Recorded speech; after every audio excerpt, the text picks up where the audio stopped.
Hello and welcome to a new episode of the Game Informer Show. I'm your host, Ben Hanson, joined by the great Kyle Hilliard. Hello. Matthew Kato. Hello. Enthusiastic as ever. And then we have Dan Tack. That's right. What's up? How you doing, Dan? I'm doing great today. How are you? Why are you so excited? I don't know. It's been a great week for games. Is that right? Yeah. We do have some games to talk about. We're in December. We still have good games to talk about. And then after we talk about games like Steep, Let It Die, Super Mario Run, Mario on iOS, everybody, a little bit of Batman, a little bit of Overwatch. After all that stuff, we're getting into the Game Club. The last episode of the Pokemon Game Club. Dan Tack, what do you think about that? I'm in it. I can't wait to talk about it more with you then. Yeah, there is 40 hours of Pokemon to digest. We appreciate everybody sticking with us for the ride. It's been a fun one. A lot of great emails. So it is an in-depth talk about the ending of Pokemon Sun and Moon and the story, twists and turns of Pokemon Sun and Moon, all that fun stuff. But for now, Kato, I wanted to talk to you about Steep. Okay. This is Ubisoft's big snowboarding extreme sports fiesta that I feel like is under the radar, possibly subterranean on the radar. What is going on with this game? Why has it been so quiet, and is it good? It is. So you're saying it's like an inverted mountain, something like Of that? interest, yes. Yeah. With all due respect to all the people who worked on it, and particularly the marketing people who I'm sure are probably cringing as they listen to us. I think they should be cringing for other reasons, but let's not get dark. Go on. Sure.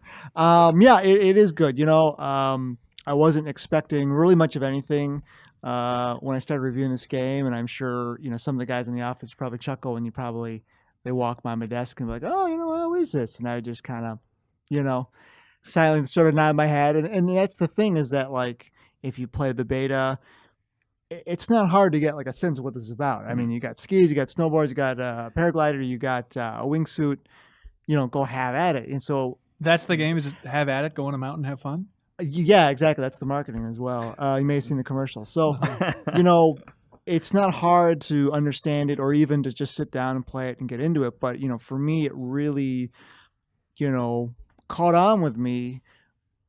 I don't know, you know, a couple days in or something. I don't know how many hours that would have been. Let's say, you know, out of, you know, 30 or so or whatever levels, let's say I was like level 10, 12. And it's not like I gained all of a sudden new abilities or all of a sudden like, oh, this part of the map is open or all of a sudden unlock this thing, because a lot of that stuff is pretty transparent from the beginning. It's just that I started to get into the breadcrumb trail a little bit more. Like when I would find what they call drop zones, you know, I'd get kind of into the flow of opening drop zones, or I'd get into the flow of, let's say, opening points of interest, which is what happens when you just scroll around and all of a sudden you turn around and you've done a few things and you've leveled up 2 or 3 levels, and, you know, maybe there's things called mountain stories, which are kind of about as curated of a trail, I guess, as the game offers to you. So like each mountain will have 2 or 3 sort of like highlight events for you that, you know,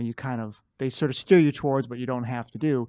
And so as I got, you know, going around to the different mountain stories and getting some of the curated content, you know, you get like this great wingsuit run off the Matterhorn that's got like Flight of the Valkyries on it. And you got this cool like little night race, which is not like super intense, but it's just kind of a cool chill out vibe. Or I followed this person up the side of a mountain on a paraglide, you know, parachute. And so through some of those mountain stories, I think, and again, sort of doing some of the just freeform exploration, I kind of got into this, you know, zone, and you get that trail, like, you know, an RPG, when you start, you know, you grind, you do this, you do that, and you kind of get into that rhythm.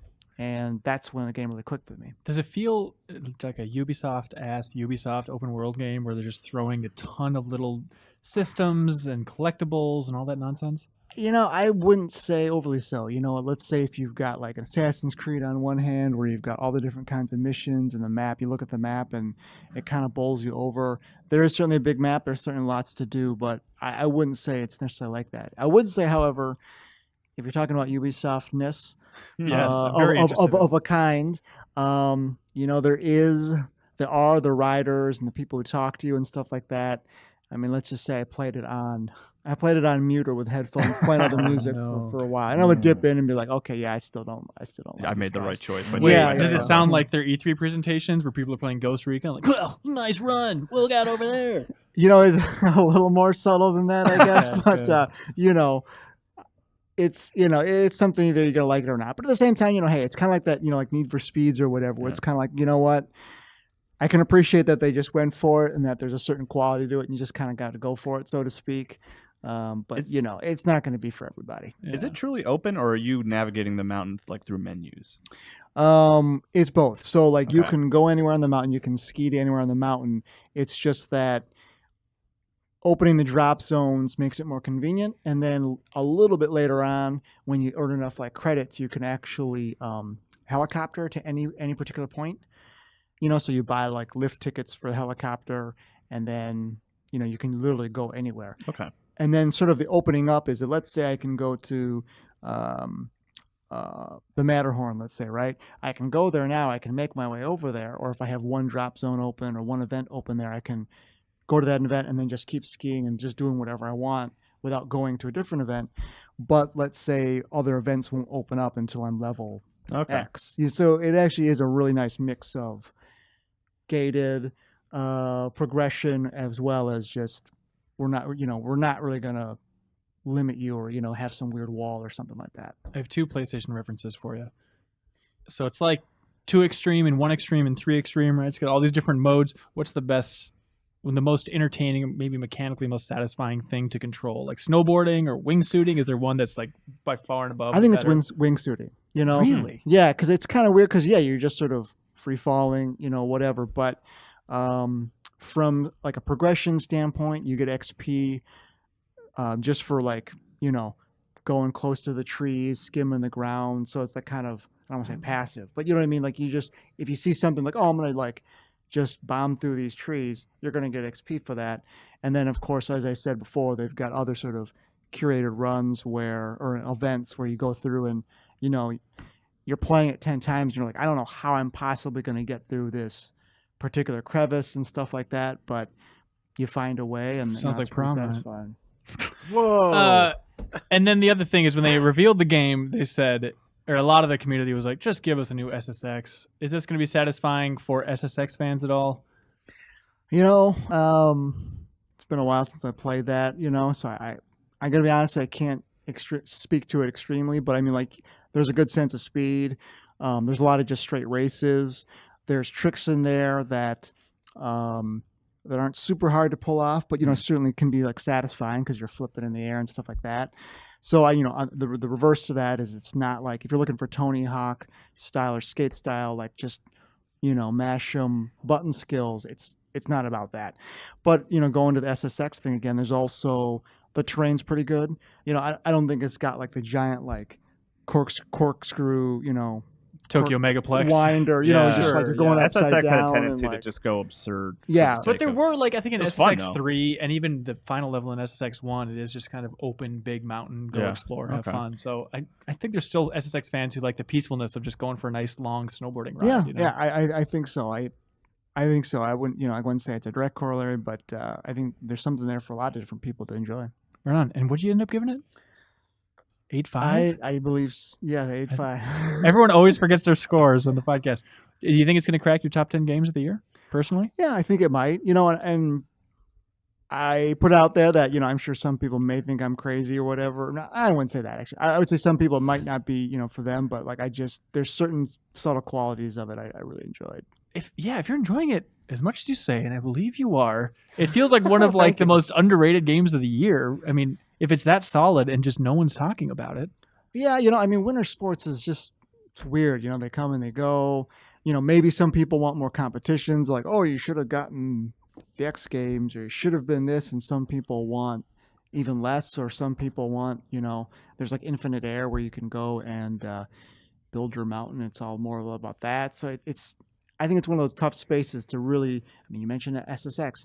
There's one of those tough spaces to quantify exactly what it is that people want, because you are casting your net a little wide. Yeah. Are we going to see Steep 2? I hope so, but I have no idea how it's doing, sales wise and all that kind of stuff. So. It seemed like when they revealed at E3, it kind of seemed like a big final thing. It's like, Yep. look, we got one more amazing thing, and then Steep came on screen, and everyone was kind of like, okay, this looks all right. Yeah. But it does seem like I remember you went in our like top 50 meeting discussions, you brought it up. Like the thing that sounded interesting to me was like, going down the mountain and like you're getting this weird like a surprising satisfaction out of just exploring and like coming across things, which seems cool. Yeah, and to your point about, we're talking about the topography and like, there's not these extreme sort of things. They still do a very good job of no matter where you are, you can, usually find something really good. Let's say even if you're at the bottom, you've gone down the mountain and you're at the bottom. So there may be a gorge down there, which kind of acts like a really tight half pipe that you'll come in and out of, or maybe there's like a bunch of moguls you'll come across, which is kind of cool, or like an ice field, which, you'll go across and there'll be some like ice boulders you'll have to avoid. So even let's say what you consider the most boring part of a mountain, which is to be, like when you're a kid and you sled down the mountain, now you're like, great, I got to walk back up. You know what I mean? There's enough momentum. You'll just kind of keep going. Even on flat land, you can go and just find some stuff. I gotta check this out. This sounds interesting.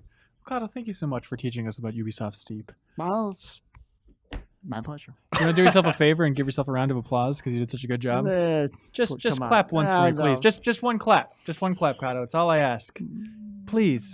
Well, let's. Do you not know podcast lore? This is how you get out of here. You have to applaud. You have to clap once. I see Wade. He's moving us on. He's giving us. I know this is how you do it. You have to clap once to get out of here. This is podcast really lore. I know Dan. All right, I'm clapping for you, Kato. On the count of 3. If you don't do it, all right. Oh, looks like we summoned in Javy Gwaltney. That was weird. Who knows how to play the clap game? Wow. And apparently Hi, that guys. applaud What is also up? put another blazer on Dan Tack. They're just Whoa. stacking up, layering up. It's confusing. What blazer did you have before? It's not important. He had a Yeah. no blazer. There are all kinds of blazers, but that's right. not important. Let's. Javy Are you a Gwaltney, trailblazer, Dan Tack? We know I am. Javy Gwaltney, I'm glad you're here. We have a Why? couple things to talk about. I don't really know, but we have a couple things that we can talk about. I feel like we need to talk about after Steep, the huge game that came out this week. Maybe not, one of the greatest games of the year, but I would argue one of the most significant, which would be Super Mario Run. Oh, you really stepped on that joke. Super Mario Run, Kyle. Yeah. You've been playing this on iOS. I have. How is it? It's okay. Yeah. Whoa. All right, there you go. It's That is some damning criticism. It's the one thing to point out is like if you've just sort of tangentially been noticing this game, it is not a what's the word I'm looking for? It's not a endless runner. Right. Everyone assumed it was an endless runner. I don't know why. It never really seemed I like think it was people gonna have be a tough time with the terminology of a game that Yeah. auto scrolls. Yes, and it does auto scroll, and you do run automatically. It's more akin to like the Rayman iPhone games, which are very good. I like those Rayman games a lot. Yeah. Mario runs on his own. The sort of mechanics of the game is like knowing when to jump and when to wall jump, and there's like blocks in the world that have like little pause symbols on them, so you can actually, when you step on one of those, you actually stop, and then you press the screen to move again, so that like that goes into timing with piranha plants and stuff like that. So that's not just ghost houses. These are They're all throughout. Yeah, okay. yeah. So is this more Super Mario Fun or more Super Mario Ruin? I guess. It's its shortcomings are not like based around like the mechanics or how it plays. It plays very well. It's very short. There's Really? not a lot to it, and it really wants you to replay levels over and over to build up like the Mushroom Kingdom.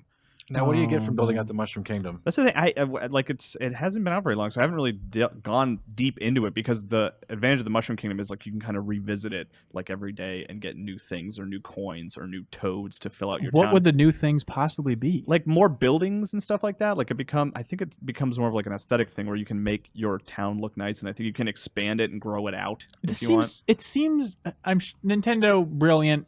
I will not take anything away from them, but it seems like they just looked at iOS and said like, hey, Clash of Clans, Simpsons tapped out. It seems like this is the type of game people like, but those are all dependent on the free-to-play mechanics. So without that, what is the point of this weird mode? I guess it's just to make your coin counter go higher. I'm not sure. The way you're describing it just sounds like two very different games slapped together. Kind of, almost. I mean, the secondary part, like, it's not super gamified. Like, you build that out by replaying the levels and doing the Toad Rally, which is like you can compete with people online. Like, you can try to beat their scores, and whoever gets the higher score gets the more coins, which you can use to make your town look nicer and stuff Okay. like that. It's the town stuff seems very like secondary, but it is Okay. the thing that conceivably will keep you coming back in the coming weeks. I don't know if it's going to work or not. Is there a universe where 5 years from now, people are debating whether or not this was a core Mario game? No. It is just not. I don't think so. I did pause though, because it is Yeah? the platforming is good. Like I wish there were more levels. because I really like the auto run mechanic. Like the levels are cool. They surprised me. There was stuff in them that I didn't expect to be in there. There's like you'd fight more than just Bowser. I would have liked you fight like one of the Koopa kids as a boss fight, which was nice. Like I didn't expect that. I would have liked to fight more of the Koopa kids. You know what? Koopa kids. So let's say like, okay, you see this is sort of Nostalgia, man. like proof of concept. So let's say like another Mario game in this vein came out, but it was like, fully decked out. Like it was just tons of levels. Would you like be willing to pay like 3DS game price for it, like $30 to $40 for it? Okay, yeah, I absolutely would. Because like it's like the auto running levels are fun. Like those, I like breaking down those levels. Especially like the way it works is like there's 5 coins, like special coins in each level, and if you get those, you can unlock the opportunity to get like 5 more hidden coins, and that changes how the level functions. It might move platforms around or something like that. And it's fun to go back through the levels and try to find like, oh, where are these coins hidden? Because once you get to that 3rd level of hidden coins, it becomes very difficult, and you kind of have to do it in one shot. So it's a fun challenge. okay. But it feels just like I feel like I'm coming in negative on this game, and I haven't played it yet, so I shouldn't come in too negative. But from the trailers and stuff that I've seen so far, it feels very much like just a remix of the new Super Mario Brothers style in the way that like the early Rayman games on iOS were just a remix of like Origins. Yeah, Is it that absolutely fair? is. Yeah, like Okay. it feels like it looks exactly like new Super Mario Brothers. So it's kind of hard to not feel like new Super Mario Brothers when it looks identical. I'm curious when you talk about being surprised. I mean, you're surprised that you fight a Koopa Kid. Is there anything else in there where you see like brilliant Nintendo game design? Well, you put me on the spot a little bit. I know. Like there was one like there are levels where if you run all the way to the right, you come out on the left, like Super Mario Brothers 2 style. Okay. Which I didn't expect that. Like, and those levels almost turn into more puzzle. Like those are less about hitting the right platforms, and those are more about figuring out like, oh, how do I get that key up there to come down here? Because you're basically circling around, and so that was cool. Like I like those levels. Dan, you're a nostalgia-fueled Mario fan. I am. I know you hate the 3D Marios with a fiery passion incorrectly. Okay, fiery passion is a little much. Okay. Because I don't like them. Are you looking forward to this game? Are you going to play it on your I Android? mean, Kyle's sort of lukewarm approach to this is making me not want to shell out the $10 for it.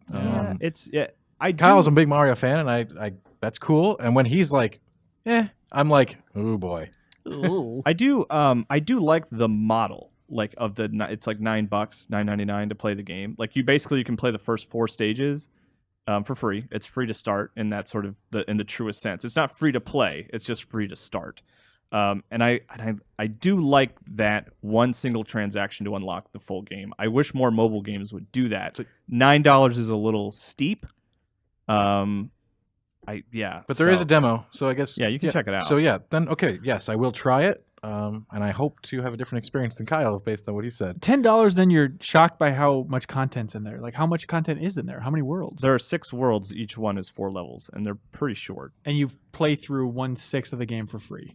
Yes. Okay. Yeah, and then the Toad Rally stuff, which ties into the world building, like that's you replaying those levels in different orders with different amounts of challenge added to them. This game's probably going to make a fortune. It's going to make all the money.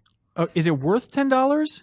Man, that's tough to call. Like Go on Steam and just see what's on sale for $10, just for a reference point. Everyone, That's a good- I understand that's it's a on good your point. phone, but $10, is it worth it?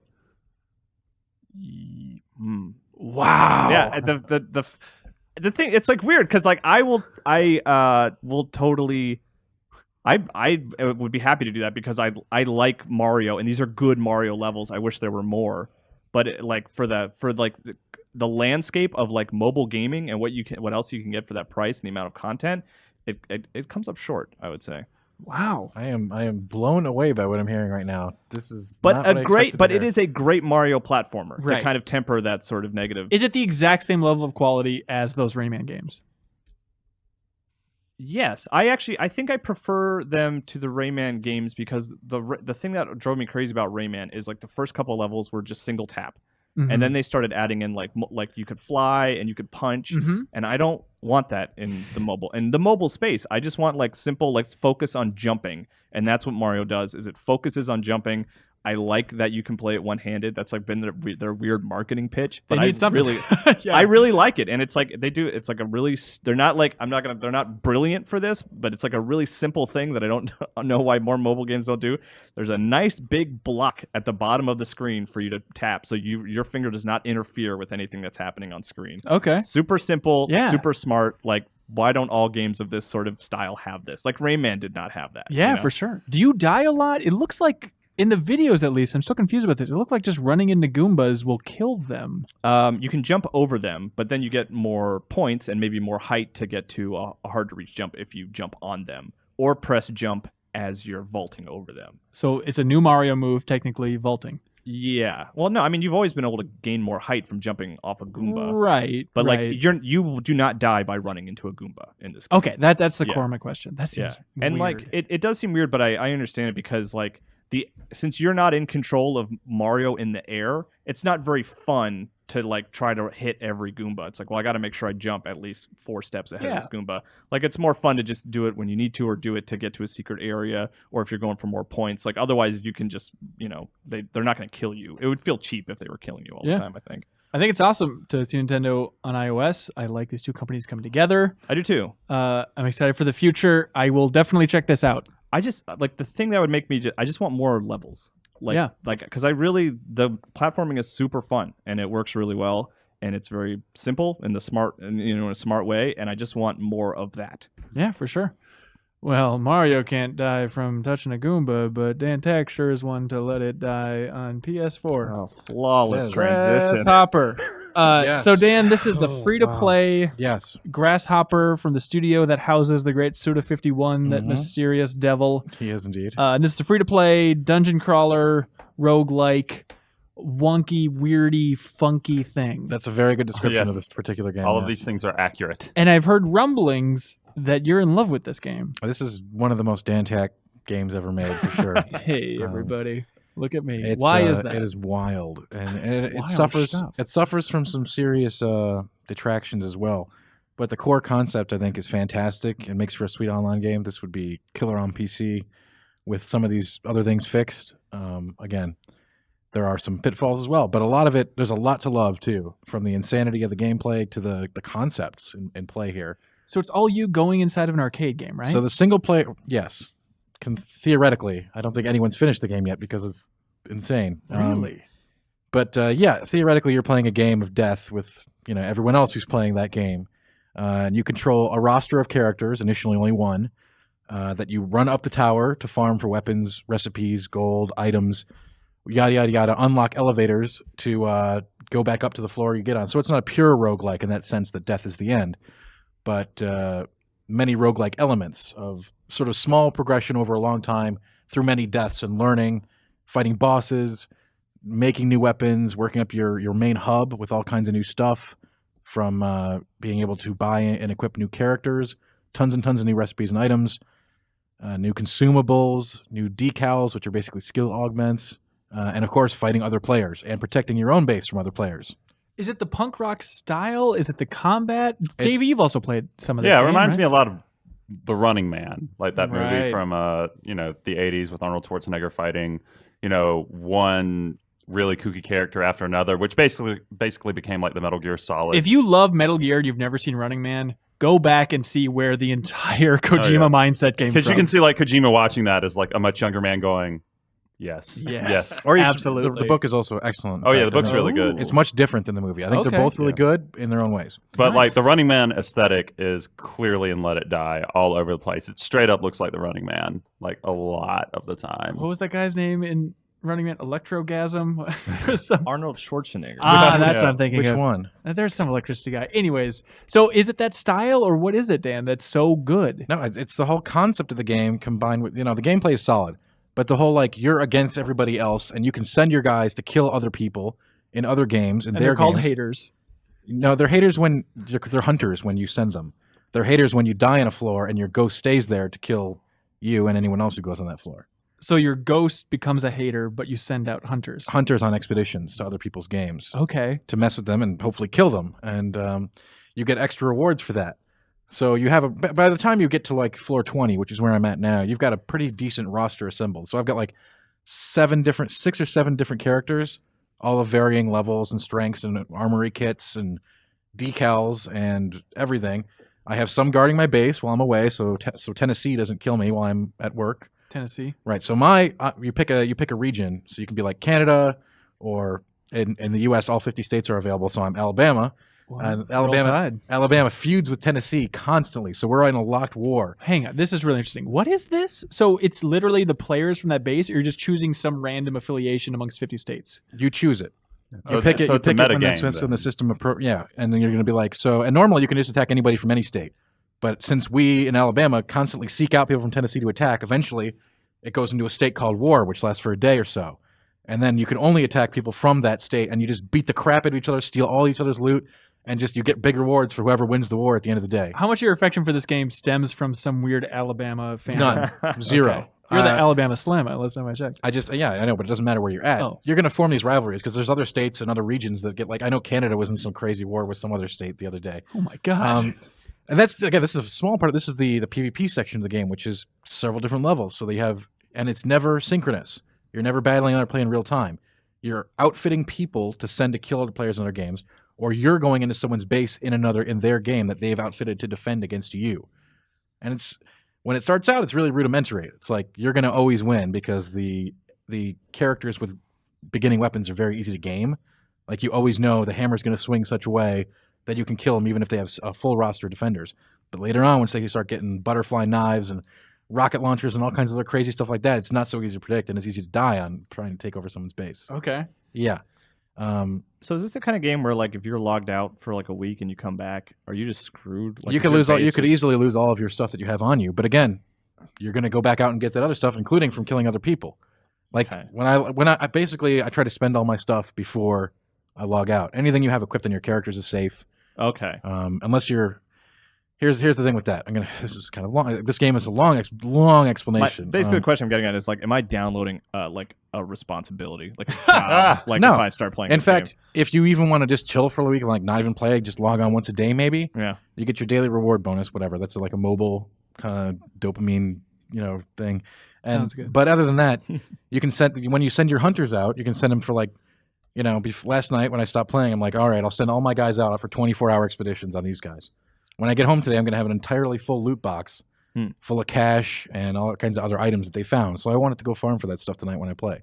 Okay. I'll just have all my consumables and everything ready to go. Does it feel like it's heavily inspired from the mobile realm where it's all just trickling that dopamine drip in your brain more so than seeing amazing sights in a game or amazing combat experiences? Yeah, here's the reason we're going to get into that. I still haven't gotten into so much stuff, but there's no way to cover it all. Sure. There's so much stuff in this game.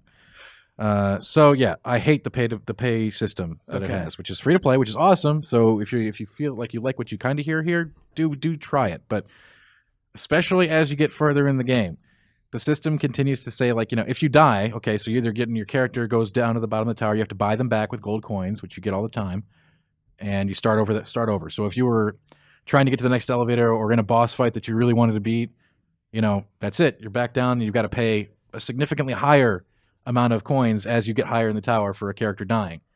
So my grade 3 striker dying at floor 20 is going to cost me $37,000 to resurrect.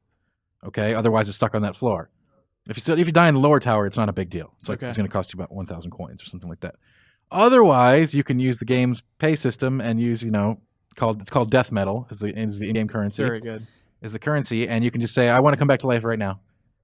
And you can just do that as many times as you want. And it's great because that particular system is presented as an insurance company.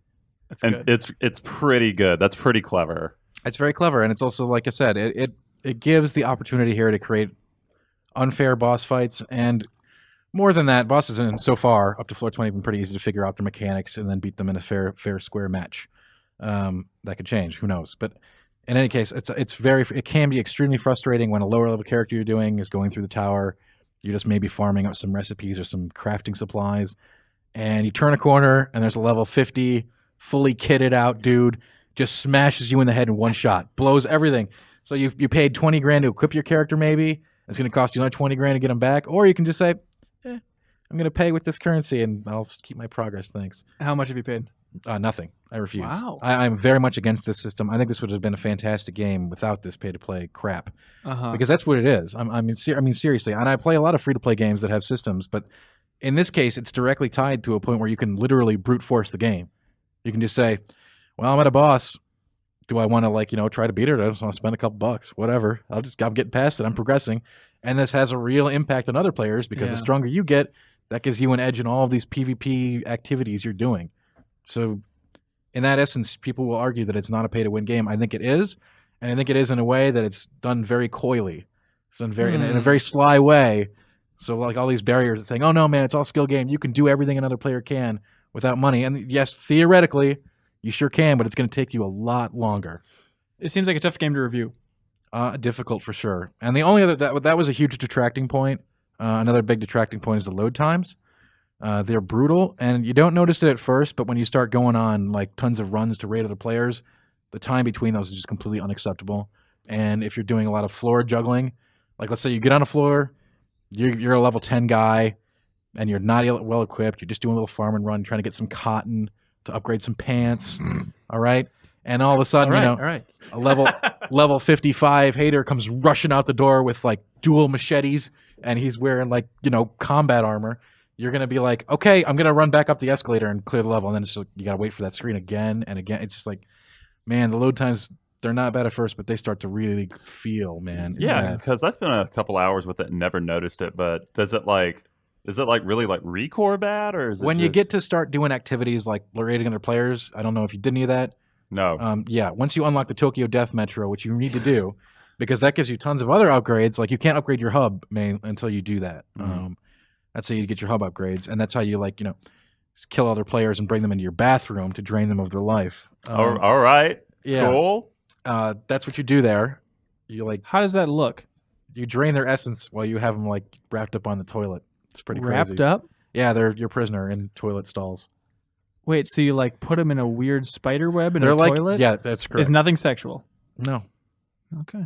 Nope. Good. There is a lot of butt cleavage in this game. Oh, really? Yeah, your character starts basically naked, and no matter what, you're just gonna see that crack. All right. And it's prominent until you get armor. Thing, right? That's a thing. Old asshopper.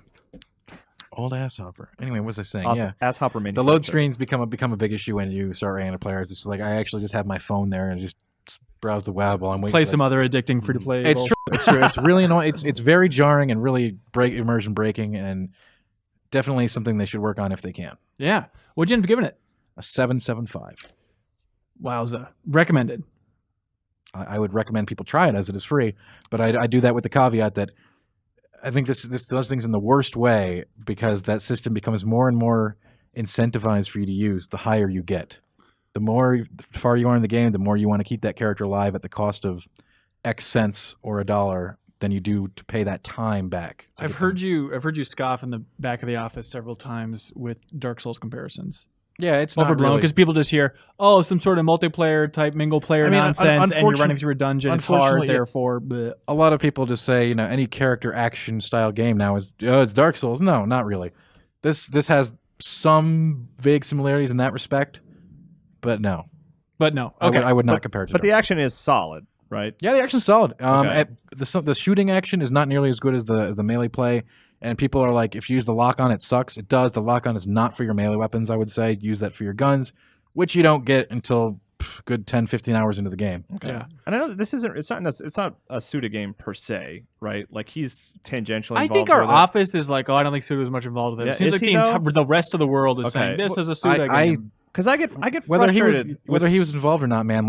I see his serious. stamp is on I see serious influences there, whether he was direct or not. Well, because the Suda stamp that always bugs me is I just feel like his games never control very well, and I struggle with action games. And if you're telling me that this feels I like Suda aesthetic, I like how crazy they are, but they're so rarely fun to play. I said I'm having a blast at this. If it wasn't for the unfortunate system at work there.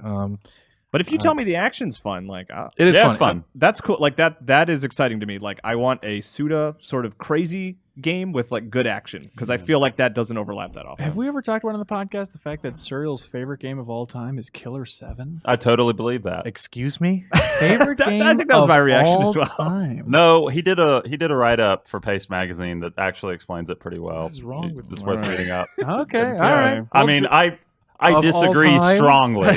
Yeah. Keep it in mind when he's talking about his thoughts on Pokemon and the game club coming up that this is the mind of someone who loves Killer 7 to that extent. Fine, you can like the all time. That's all like time. It's like screw the Marios and the Zeldas. Yeah. Tack, it's okay. No, that's not okay. There's nothing okay about that. But it's okay. Let's really move on to the Dark Souls of storytellers here, which is Telltale and the Batman Telltale series. 5th episode finally came out. Yeah. JV, you were hot on this, and then you played the 5th episode. How's this whole thing shaping up? Well, I think it's important to say that I reviewed the last 2. We had Reiner on this beforehand, but then Final Fantasy 15 happened, and it's like he didn't have enough time to like review it or something. He's being a big weenie or something. Yeah, colossal weenie.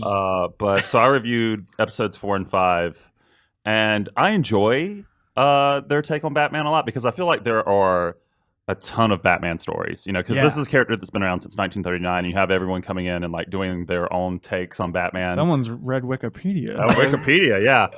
Bob Kane, Bill Finger created Batman. I don't know, 1939. but you know what I mean. I carried a gun for a little while, But like, in comics, movies, games, there are just tons of Batman stories, and a lot of them are bad. And we all saw a lot of them are garbage. I mean, yeah, percentage-wise, maybe, but the good are so good. Yes. Good are really good. And then I saw Batman at E3 along with a bunch of other folks from our offices. Did you guys see it? Yeah. And I just wasn't sold on it. I don't think they show, because the first episode's really bad. Well, also, the big pitch at E3, I think we talked about on the podcast, was them being like, we're shaking up some of the Batman staples. It's going to be Telltale's take. And their demo was just the most rote Batman stuff. Yep. But then when you played the rest of episode 1, like it starts teasing like the Penguin character and some other aspects. It's like, oh, I see they could go in an interesting direction. Yeah, and to me, this stab at Batman is flawed. And it's flawed because of all the sort of Telltale stuff. What? Hang on, stop. Yeah. This whole podcast is halted right now. Not really. Keep it running. But you say Telltale. Andy McNamara, born in Texas, says Telltale. Is that a Southern thing? I don't know. Telltale. I think it is, yeah. It might be what do you call the Poe story about the heart? Oh, the Telltale Heart. Telltale Heart. Exactly. Yeah. All right. But, anyway, it's like quick time events, and the choices don't really feel like they matter a lot. But, I feel like they've actually, this is to Telltale's credit, they presented a unique take. Like Harvey Dent, like it's mostly the relationships to Bruce. Like presenting Harvey Dent as Bruce Wayne's best friend, and how they develop that is really cool. And also just diving into the politics of Gotham more than any other interactive experience ever has. Yeah. And then you have Bruce and Selina, who, we had a little bit of that in like Arkham, the Arkham games, but it's much more like sexually charged here. Like, they are talking about doing it, like, a good bit. Isn't that someone shouting out the word every 14 seconds, like exactly. in the Arkham games? Oh, my That's God. Cool. Novel take. And she's very much her own character. Doesn't feel like she depends on Batman or anything. So that's kind of cool. It's just, and it's not like the best story in the Batman universe, but it has a really cool villain, which I guess we can talk about in sort of a skirting around way, named Lady Arkham. And she's just really cool. I don't want to talk about why, but it's a new character. It's a new character. Wow. Yeah. I did not even know this. Okay. Yeah. But the Penguin is also, I feel like that's a character that's mostly stayed the same in the Batman universe for however many years. Here's Danny DeVito as the Penguin, and that's who like Nolan North's Penguin was, basically.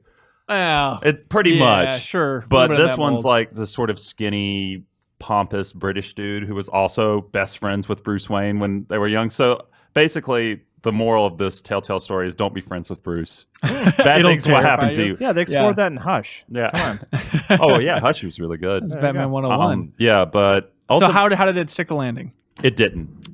Except for instead of a 3-point landing, he kind of wobbles a bit as Batman lands. I mean, he landed on his face. Oh, wow. It ends with, what I will say is it ends and it has a setup for what I think, obviously, nothing's been confirmed, but it's pretty obvious to me they're going to do like a season 2. Like, I'd imagine. Yeah.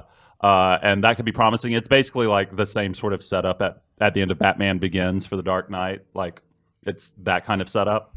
Really? Yeah. Okay. But they do interesting things with the characters. It really feels like this is Telltale's version of Batman. Like, they did that extremely well. Without getting into specifics, do they turn over a lot of the classic Batman villain rocks by the end of these 5 episodes? When you say that, what do you mean? Like, do they there's like... the Batman roster of villains. The first 2 episodes that I played, they got through a fair number of them. Are they saving some of the biggies for season 2? Okay, great. Yeah. Great. There are plenty of villains left over, plenty of good, interesting villains, not like the Mad Hatter or some like garbage C tier villain. He's very underrated. Huge Mad Hatter fan. I like the Mad Hatter. I'm a fan too. Good. What is this? There's a couple of us just in this room. Oh all right. You guys didn't grow up on animated series, right? Did you? No, Yeah. I love the animated. I like Jervis and animated. Well, series, I mean, the animated series does nearly everything right, though. That's not fair because the Mad Hatter. There are other stories that are just like really garbage for him. I suppose that's true. Yeah. He just doesn't get the appreciation he deserves. So, I mean, if you look at the reviews for the 5 episodes for Batman on Game Informer's site, they're all over the place. And I think Jeff really pioneered this take where it's like, yeah, of course, because it's just a 2-hour story. And you sit back and however much you enjoy that story, you rank it anywhere from a 6 to a 10. Have at it. Yeah. I'm sure the review process is slightly more nuanced than that, but they're a little bit all over the place. Right. What'd you end up giving this last one? All right. Yeah. The lowest is Ryanair's. The first episode was a 7. And I think I gave the last one a 7.25. Okay. Yeah, because it was slightly better than the first episode, which is the worst episode. It is so bad. I don't know about so bad. No, the first hour so bad in the 7.25 compared to everything else. No, Reiner gave it a 7. Okay. Yeah. Okay. But then it gets a lot better. It gets a lot better towards the end of the first episode, and then it stays pretty consistent until the last one. I feel like people always overhype the difference in quality in Telltale episodes. It just matters like if a character dies, it's going to get a good score. No, I don't think so. I think it's like typically I remember the episodes I play. Like the first season of The Walking Dead, I know which episode sucks. Yeah. Out of the season. It's the 4th one. The 4th one is really bad. Sorry, Gary Whitta. It's the one he worked on. Oh, really? It's the one he wrote.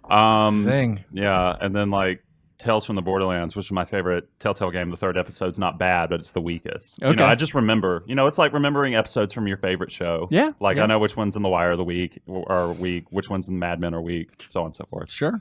Well, we'll save that for another podcast. All right, great. So wrapped up.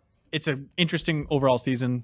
Ending is meh. It's totally worth checking out, especially if you're a Batman fan. But Okay. that landing, they didn't stick the landing. A Bat fan man. Yeah, exactly. Real quick, it's not worth talking about too much. We talked about Ubisoft Steep early on. Another Ubisoft release that's pretty under the radar. I played Werewolves Within in VR, which if you know Mafia or Werewolf, the old party game, board game, Avalon, Resistance, that style of thing. Secret Hitler is a recent one that just came out as well. It's very much that style of game, but it just seems so silly to bring that into VR because all the game is you're sitting around in this circle with other townsfolk trying to figure out who the werewolves are. But those games are all about lying and waiting for people to crack. And when you're just looking at like an avatar of someone's face who's dialed in like 2 possible emotes of pointing across the room, it's like you can't get any nuance. There's no stifled laughter button. No. And you got to have that. So it just doesn't work, basically. Like it works. I guess if you really want to pay attention and everyone's really engaged, you can see and have interesting conversations. And I love that style of game of just trying to figure out who's lying in a social dynamic. But it just seems like the wrong way to go for the early stages of VR. And I understand developers are excited about it, but just be like, hey, VR, we can do anything. Let's put people in a circle essentially playing a board game that's all about facial expressions and remove faces. Yeah, I think it sounds like I think it's because that game just gets transported to like every game and platform because it's an easy thing to do. Not that that's a bad thing. I mean, that game used to exist in StarCraft custom maps, man. Like for real. Really? That's the thing you can play in StarCraft. Are you talking 2. about the thing? No, I'm talking about literally Werewolf. Oh, really? Okay. Avalon. It's the same thing. Wow. Exactly the same thing. Well, Town of Salem. The You thing, can play it on that's a fun thing. Facebook, for God's sakes. Right. I mean, I'm just saying, it's a classic game. Everyone knows how to play it. Why not throw it? It's just. I think it's part of that stage of just throw it on VR if we already have it done. Right. And the cool thing is, so many people are throwing it on VR, I guess, is that it's cross-platform. So you can play with Rift, you can play on PlayStation cool. VR, all that stuff. I think there's because like one of the most interesting experiences that we've had in VR, or at least I've had in VR, is the sports game. I can't remember what it's called. It's such a generic name. Hanson, you're a fan of it. Rec Room? Rec Room, yeah. Yeah, heck yeah. And part of the charm of that game is just like being in a room with other people. 100%. And that is what Werewolf Within it. Like that's where that game is like sit in a circle and exist with other people. So I get the sort of idea of like, let's try this in VR of putting people in a virtual space. I agree. Talking to other people in VR is a really bizarre experience, but a lot of that is interacting with them with Rec Room. That's why I love being able to pick up objects and chuck it at them or like hide under a desk and pop out and scare people. And put lampshades on people's heads. Exactly. But when you're just stuck sitting on a stump looking at a fireplace, you can just look to the right and left. Like, that's not necessarily fun. It sounds like one of those ideas that really cool on paper. Like someone looked at it and said, "Yeah, let's do werewolves." Because VR. we can actually have them turn into werewolves at the end. It's Yeah. a puff of smoke. See, that's and, cool. Oh, that guy next to his werewolf. That's the highlight, and that That's ain't really great. cool. Yeah, but JV, you reviewed Oculus Touch. yeah. I reviewed that. Was there anything stand out? Superhot VR is like, I mean, I am a big VR skeptic. I think I'm one of the biggest ones in the office, actually. Yeah. But I had a fun time with the touch stuff. Like my issue is, most of the VR library seems comprised of tech demos. And Superhot VR is definitely still a tech demo, but it's really cool. And it's standalone, different It's from standalone. the main game. Yeah, it's not like just, oh, here's Superhot with VR added. It's like, 10 to 12 levels in Superhot, like brand new levels. And you can move in the space. You can one of the coolest things is just tilting your head to dodgeable. It's like a very Matrixy sort of thing. It's like, oh, I'm Neo right now. This is really cool. All right. And you can pick up bottles and chuck them. It's great. That sounds all right. Yeah, it does. It's not worth spending thousands of dollars to Of get course. a PC. You mean the Rift. second half of every VR sentence that's ever been said? Yeah. It's cool. I mean, there's no way it'd ever possibly be worth the money. But if you just if an Oculus Rift poofed into your house out of nowhere on Christmas or something, and it's there, you should play it because it's really cool. There's also, I think it came out last week, but there's that Star Wars Battlefront VR DLC. Yeah, they did a test chamber on it. Yeah, PlayStation VR. They played the whole thing. Yeah, you're sitting, if you want to watch it, it's up on Game Informer's YouTube site or our main page. Kyle, you played it too, right? Yeah, it's cool, but I mean, it's really not worth, But it is cool to be sitting in the cockpit of an X-Wing and everything looks old. It feels like you're sitting in an old 70s car. Everything's worn, where you put your feet, and you have a full body as well, but where you put your feet in the X-Wing, there's dust and sand down there. There's a million buttons that you can flip, so that's fun. So it's more like the car you got from your parents, all right, cool. Right. If that car could get into attack formation. Yeah. It's one thing VR does well is scale, seeing big things in VR is always cool, and that Star Wars VR starts out with an AT-AT walking over you, which is really cool, and seeing a Star Destroyer fly over you coming out of hyperspace and fire is that's pretty damn cool. Yeah, that test chamber was really fun to watch because Reiner was at it. Yeah, and every time something happened where something big was over him, he went, "Wow!" I don't believe it. He also what I got him to do in the touch chamber, you can see, is you can just stand up and just turn around, so you're just standing up in your X-wing with your head out in space. Luke, sit down! You'll die out there. That's awesome. Your little droid's just beeping at you, and get down. You put your arms out and make your own little Y-wing formation. Yeah, exactly. That's amazing. That's perfect. Let's see. But it's not worth all the money that you of course spend on not. PlayStation. You know what is worth the money because it's absolutely free after you buy the base game?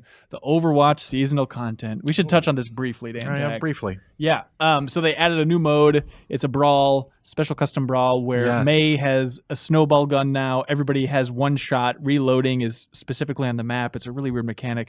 You have to go to a snow pile to reload, and they are, once one is consumed, they disappear, and they have to wait for it to respawn somewhere else. You've played a lot of this. I fell in love with it last night. I love Mei, and I love Counter-Strike style consequence-filled gaming matches, and that's all this is. I think it's a very deceptively cool mode. You might, on the surface, it's one shot, one kill snowballs, big deal. But because you get to keep Mei's abilities at the same time, they make it really interesting. You've got to put up walls so you can take that pile of snow safely without getting shot in the head. You got to take the fact that the projectile is a literal snowball, so it arcs like a snowball and has you've got to factor that in. It's not a straight shot. And you've got, of course, you got Mei's, hiding inside her snow freeze effect, which is in awesome. A one-hit kill is a little weird. So no, you just go into great. the ice thing, and then people just walk up to you and wait for you to come time out it. now. You wait for them to shoot, you ice wall, and then you shoot them. It's crazy. It's I've seen some really great plays in the games that we played with that. And, of course, her ultimate now, which doesn't do the same thing it usually does. Her ultimate has changed. So instead, it just gives you unlimited ammo for the duration, so you can just go crazy. Mm-hmm. So you wait for the other team to shoot off their initial salvo over the walls, because the map is actually set up really good for this. It's 6-on-6 in It's Antarctica, 6-on-6 the in smallest Antarctica. map. Yes. So everybody kind of takes their long range shots at the beginning of the game, and I think there's an achievement for landing a long one. Ooh. We all got it last night. But Brag. Yeah, well, whatever. Anyway, so everyone takes their long shot. If you can sneak behind the other team during that time, then trigger your ultimate and just plow the whole team down from behind. It's hilarious. Let's plow the road. And the best part is the whole time it's playing Christmas music in the back, so it's all very, very cheery, and Mei is adorable, picking up snow and going pat pat pat, making snowballs. stuff like Finally, that. May is Bay, you guys. I have Officially a- came through. I have a tactics question, Dan. Sure. Tactics are the snow piles? Are they randomized? I was trying to look I for a believe that pattern. I believe they're randomized. However, they are. Again, this is from anecdotal, Yeah. not pro tactics. Okay, this is like amateur tactics. They've only been found. Anecdotal tactics.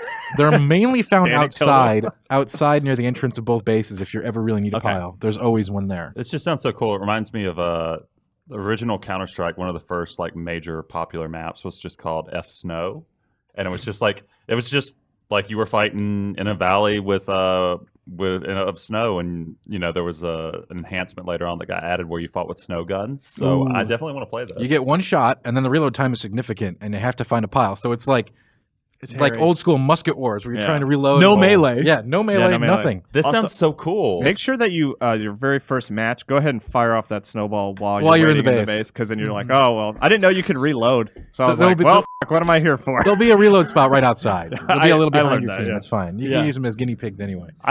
Oh man, this sounds so cool, but I'm gonna be bummed when it goes away. I hope there's like some seasonal Will- DLC that you can It'll just Will like. it go in the random brawl? Probably. Well, You think like so? what about the horde mode stuff though? Like from Yeah, that didn't. But yeah, that Yeah. didn't stick around. Like that's what I'm talking about. Is like all these little seasonal you never know. stuff they add. I want to buy that later on. Believe just me. like to have forever. They run all the numbers, man. They see the engagement with this, and I think people have been wanting to play this more than any other mode that they've put in the game so far. Yeah. Yeah. Like we had people come back to the game last night that hadn't played since before Halloween, Mm-hmm. and they're just like, "Whoa, wait, one shot, one kill mode, Yeah. snowballs. All right, I'll give it a try." And it's just so cool. Like that just sounds so cool. I gotta go home and play. And this that's a tonight. small very part of cool. it. And they also redecorated. Of course. Oh, map redesigns yeah, all are the- great. yeah. There's presents everywhere. You're on a sled in Kings Row. It's riding a sleigh. It's just a delightful game. Just embraces jubilance and just sheer delight and whimsy and packs this mode full of it. Like It's the entire just- season, that's amazing. It's just blasting Christmas cheer all over when Yeah. you load up. It's wonderful. I think that's one of the reasons Overwatch has stayed like so prominent. Since it came out in what, May? Yeah. April? Yeah. Is like it constantly feels alive in a way that other games don't, like multiplayer Mhm. focused games. Because, like Rainbow Six Siege, after that came out last year, all mention of it disappeared within a month. But totally. like all this stuff they keep adding to the game and all the tweaks they're making, it just feels alive. Like I constantly want to play it. Who knew that know. Blizzard knew how to run? I know, an online right? game? Something that's interesting with that snowball mode, Dan. Yes. Curious if you think there's anything of it, but there's more VO in the introduction than they've ever done before. I think it's There Soldier's voice, It kind is of Soldier. explaining the setup lore-wise, loosely for why this is happening. I think they're really playing up the fan service Yeah. of Soldier 76 as being like the dad figure of the Overwatch universe. okay. Because that's a big thing in the memes and the lore. Is that right? The fan Okay. lore. Yeah. Yeah, he's always wearing a crappy sweater and telling the kids to play nice because he's like the old timer, right? So he's like, Do you think there's a world where the future of Overwatch, before, in theory, if they ever do a campaign, who the hell knows if they'll ever do it? the whole Okay. Do you think there's a Calm world down. where they embrace this type of a little bit of lore injection, where they have themed VO, a not quite full Titanfall 1 campaign, but a little bit more in that direction? Mhm, sure. I mean, There we absolutely. go. But if you want the full campaign, one major reason, you can't make a campaign around a character, right? Because you're not using it. You have to play the character's abilities. You're not getting new guns and stuff. Like, Yeah. Can you imagine how tiresome it would be to try to go through a mission as Mercy or something? Like, you'd have to tailor the mission exactly to her, and everyone would have to have their own campaign. That's just crazy, right? Yeah. Well, maybe like just their own mission. Yeah, like Battlefield. Think 1 style. about how many resources that. I mean, Oh, I am just not. can't. I don't know. Like, I don't even know. It's if not I our wanna problem, See, man. I We would just rather wanna see an play it. Overwatch That's animated fair. movie, like Yeah. a Pixar. Hey. That's what I want. I feel like Who Blizzard doesn't want that? Like, Blizzard clearly loves Overwatch lore. I know it's a complicated thing with History of Titan and whatnot, but they probably want to get more of the stuff out there. How else would you do it if not for a traditional campaign with little bite-sized missions with each character? I don't. More shorts? I'm not down for that, but we'll see. Less shorts, more long, says Dante? Yeah, I would. I would love to see some more. What about like Capris? Some more video. I already love the video shorts they do and stuff to introduce characters and stuff, but I'd love it if they went even further than that. Okay, right on. Well, hey, that was a good discussion, guys. You want to move on to some emails? sure. Let's do it.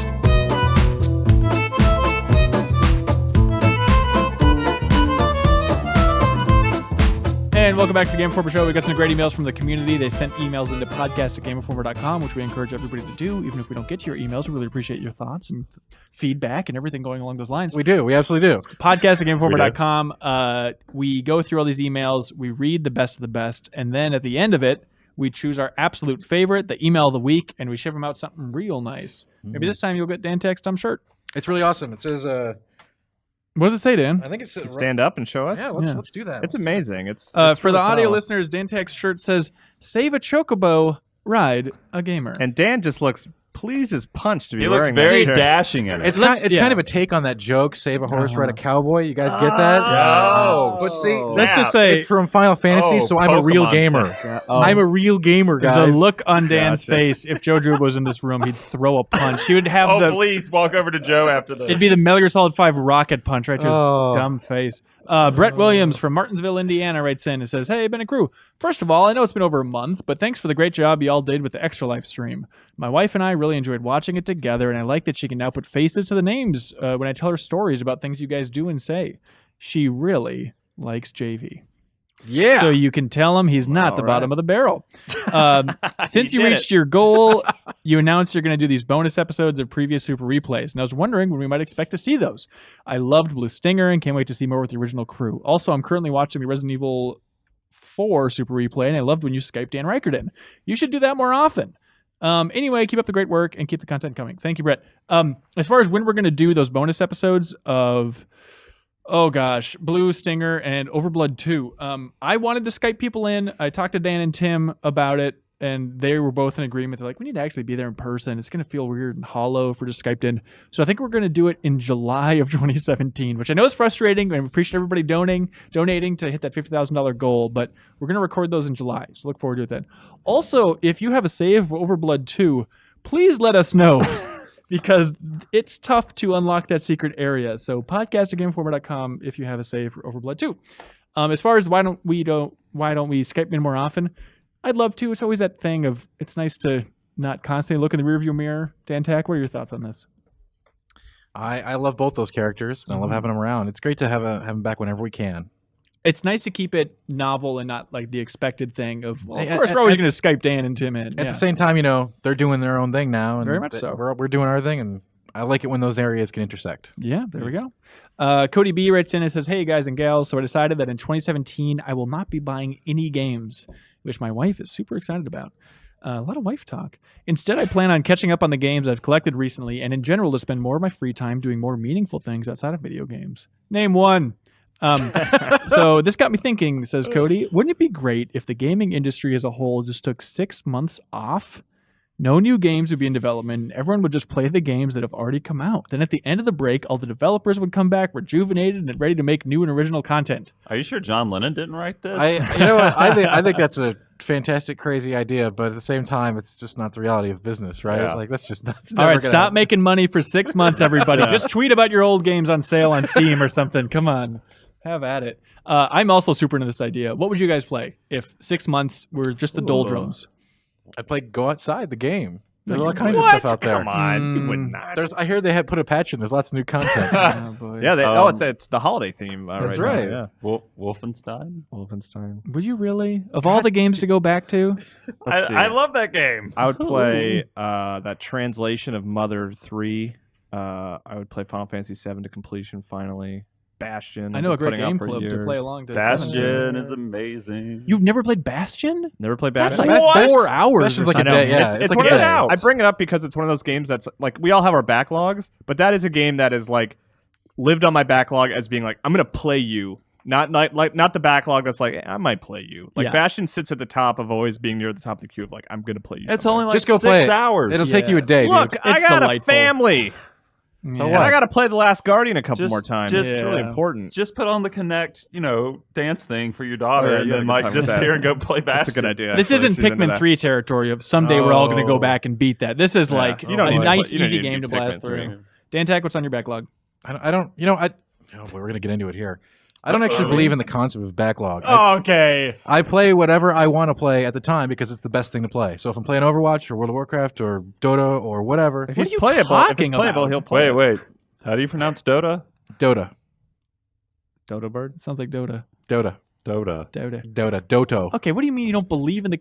Surely there are games that you think, I'm I not should go sitting- back and Nope, play that. Nope. What do you mean? Just everything? You just are that much in the present where everything you play like- is the perfect thing to play at that time? like, What are yeah, you, you know, alien? No, it's just but I'll go back and be like, yeah, okay. You know what game I didn't play? Maybe I'll go play that now. I don't keep like some freaking list like naughty or nice Santa style, where it's like We don't have a list like, written oh, out in cursive, I but gotta people go are back. familiar with. I should go back and play Yeah, this they do. game. Like I don't keep a list where it's like, oh, I got to go back and play this, and this. If it's that important to me, I'll freaking play it, and that's it. Mentally, there's nothing in the back of your mind. No, What is in the back? There's of your nothing you mind? missed this year in 2016. I missed a ton of stuff, but nothing that I'm gonna be.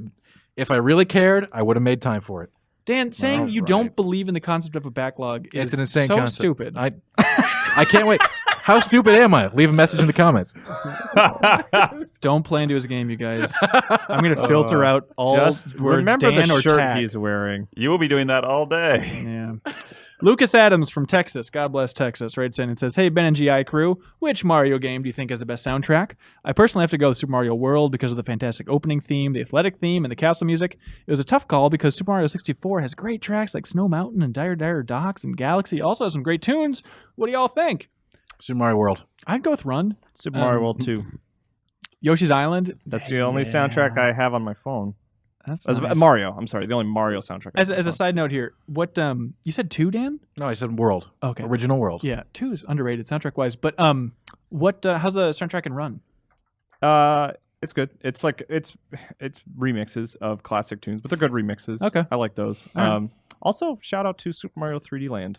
That is a very good soundtrack that That is people don't true. talk about enough. And it also has athletic theme for Super Mario Brothers Yeah. 3, which is a great one. Bop, bop, bop, bop. You guys know what I'm talking about. Yeah. Ba-da-ba-ba, Galaxy is an ba-da, obvious ba-da, example. da-da-da-da. That might be 3D World. Yeah, I think I'd go 64 Yeah. personally. JV. Whichever one has a Green Hill Zone.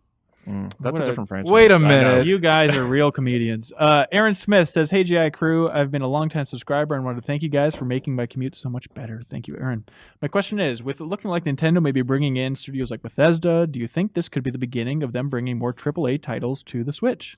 We've heard this song and dance before. Right. I'll believe that when I see it, when they start showing awesome games off. And I'm not trying to be negative about No, this. I'm no. just saying That's fair. they always say Yeah. they're going to do a great, better job with third parties, and then I want to see that coalesce. I've Yep, seen that quote so many exactly. times from Reggie saying we're going to do a great, better job. They said that with the Wii U Better so many job. times, and we saw how that played out. Exactly, and I'm not saying it No, can't happen. I'm saying I'm I with hope you. it happens. I just want to see Yeah. it happen. Yeah, like when they 100% put fair. up that image of all those partners, I was like, that's nice. Now show me some games. That screen happened for Wii U too, I think, Yeah. at some Yeah, conference. for sure. Yeah. They just photoshopped some other names in there. I do think I read a quote that I wish I could source it. I'm not sure it was, but who reported it. But I think they said like Miyamoto said that like it's actually more the younger guys working on Switch, where Yep. he's focused That was on the like Glixel interview, yeah. Yeah, yeah. okay, because he's focused on the theme park and run and stuff like that, which gives me a faith that like I think the younger people at Nintendo are more interested in branching out, where Miyamoto is happy to be kind of internalized. Could be. Yeah, That's never know. but that's purely conjecture Yeah. based on my own assumptions. Well, thank you for throwing it out there. But Aaron follows it up with a more interesting question, I think.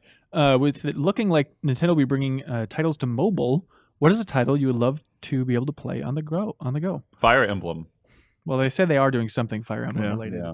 on mobile. And people are really hyping up this Animal Crossing iOS game. I am fully expecting that to be Happy Home Designer if we're lucky. Like, the idea that that's going to be a fully featured Animal Crossing, I will eat crow shoved inside of a hat if that is a full Animal Crossing game. Jeez. I hope it is, but there's no way. There's no way. Mhm. It's going to be something that'll be compatible with the Switch version if that's ever announced, or, the 3DS version, something like Maybe that. like a good touch-focused Dr. Mario or something like Yeah. that. Like those, I like playing puzzle games on mobile. I know this is juvenile, but I would love just a simple, literal endless runner of Balloon Trip from Balloon Fight. Like, Yeah, I love that game. It would control so easily on Yeah. iOS. Just give me Jetpack Joyride Balloon Trip. I'll be good.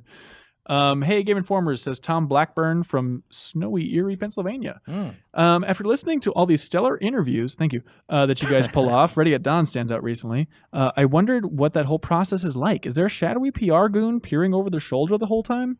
Now, this is a great question. This is a great question, and it has many different answers. It really does. It depends. I mean, Ben can talk about his interviews, but in a lot of interviews that we do a lot here, like it really depends on who you're interviewing and what company you're interviewing the games If they're for. indie, Yeah, like sometimes there's going to be super hardcore, like completely intent on watching everything they say. Other times it's just you and the dev. yeah. So Yeah, it like varies most greatly. of the time when it's an indie dev, there isn't really like a PR person there like running interference or anything. It's just like, I don't know, like I've had some interviews where they'll just say whatever they want off the cuff, and then some other ones where they're like, well, I'm not going to say this, but I'll still answer your question. It just depends. I get a lot of working with PR on cover story trips on the podcast. Almost always there isn't a PR person for the interviews, just because I tend to gravitate towards more talented indie developers on the podcast. But usually with the like community questions for the end of the cover story month stuff, so like Mass Effect was a recent one, there was totally a shadowy PR person on the line that afterwards they're just like, all right, thanks, bye. So nothing too crazy, but yes, there is another person breathing into a microphone usually on those interviews. Although I've noticed even on the podcast, some of like the bigger AAA games we've had from like major publishers recently, there hasn't been a PR person on the line. I don't know if it's just a matter of trust, but it's like, man, I feel like not that they're saying crazy stuff, but I fully expected a PR person to be on the line, and nope. But we've worked with them, right? Like both of those, we've worked with them before on different covers. That could be it. Let's see. Runson Alexander says, hey guys, great job. For the last couple shows, you guys have received questions about Game of the Year list, which got me thinking, have you ever put together a list of the top soundtracks from gaming in a year? If not, what games would you list in a top 5 this year? P.S. The Last Guardian has a song called Victorious. You have to listen to it. It's a very powerful piece, which almost turned me into a caped crusader just so I can save the day one time. That is a good song from Last Guardian. But I feel like all the shooters this year have really good soundtracks. Doom, obviously, is like probably the big one out of those that stands out. Overwatch has a deceptively good one. Like, you don't, really does. I didn't pay attention to it till like I was 50 matches in, but I was like, hey, this is really good. Hey, do you like the Incredible soundtrack? Yeah. Mass Effect 2 soundtrack, because that has, shades of that from that. Yeah, this year. What else? Dishonored 2 had a really good one. Titanfall 2 that one's really good. I don't remember Titanfall. The one soundtrack that I like bought from a 2016 game is Hyper Light Drifter. Hyper Light Drifter soundtrack is good. Yeah, Disaster. Underrated. Final Fantasy 15, not the game. The cartoons are great. Wait, what about Yoko Shimomura's soundtrack for the overall game? I haven't played through the game, so I can't comment on that. Dan is like several hours in, and he has very strong opinions that he's holding back from the audience right now. I don't like the gas station. Have I ever held back on that game? What do you think about 15, Dan? That's not what we're talking about here. Okay. This is reader questions, dude. Okay. Really? Share your thoughts. I'm not enchanted by it. Okay, there we go. It's not so hard. Yeah, Dan. Just live in the present a little bit more. I think even though I really trashed the game on the podcast, Paper Mario Color Splash I think has a pretty solid soundtrack. I think it's worth checking out some tunes from that. But if you're interested in more of 2016's best tunes, Kevin Slacky, Game Informer intern, has a feature. So you can search Game Informer 2016 best soundtracks, and he rounded up some of the best ones. So check that out. I will check that out. Eric from Madison, Wisconsin says, hey, Ben and GI crew, I have a question for Ben specifically. Hello. Who are your favorite guests to have on the podcast? If you had to pick 3 people from the office as your dream podcast group, who would it include? Oh, wow. If you really want to go all the way with it, you could also say what it is about each person that made you pick them. Just for reference, Eric says his ideal team is Reiner, Reeves, and Cork.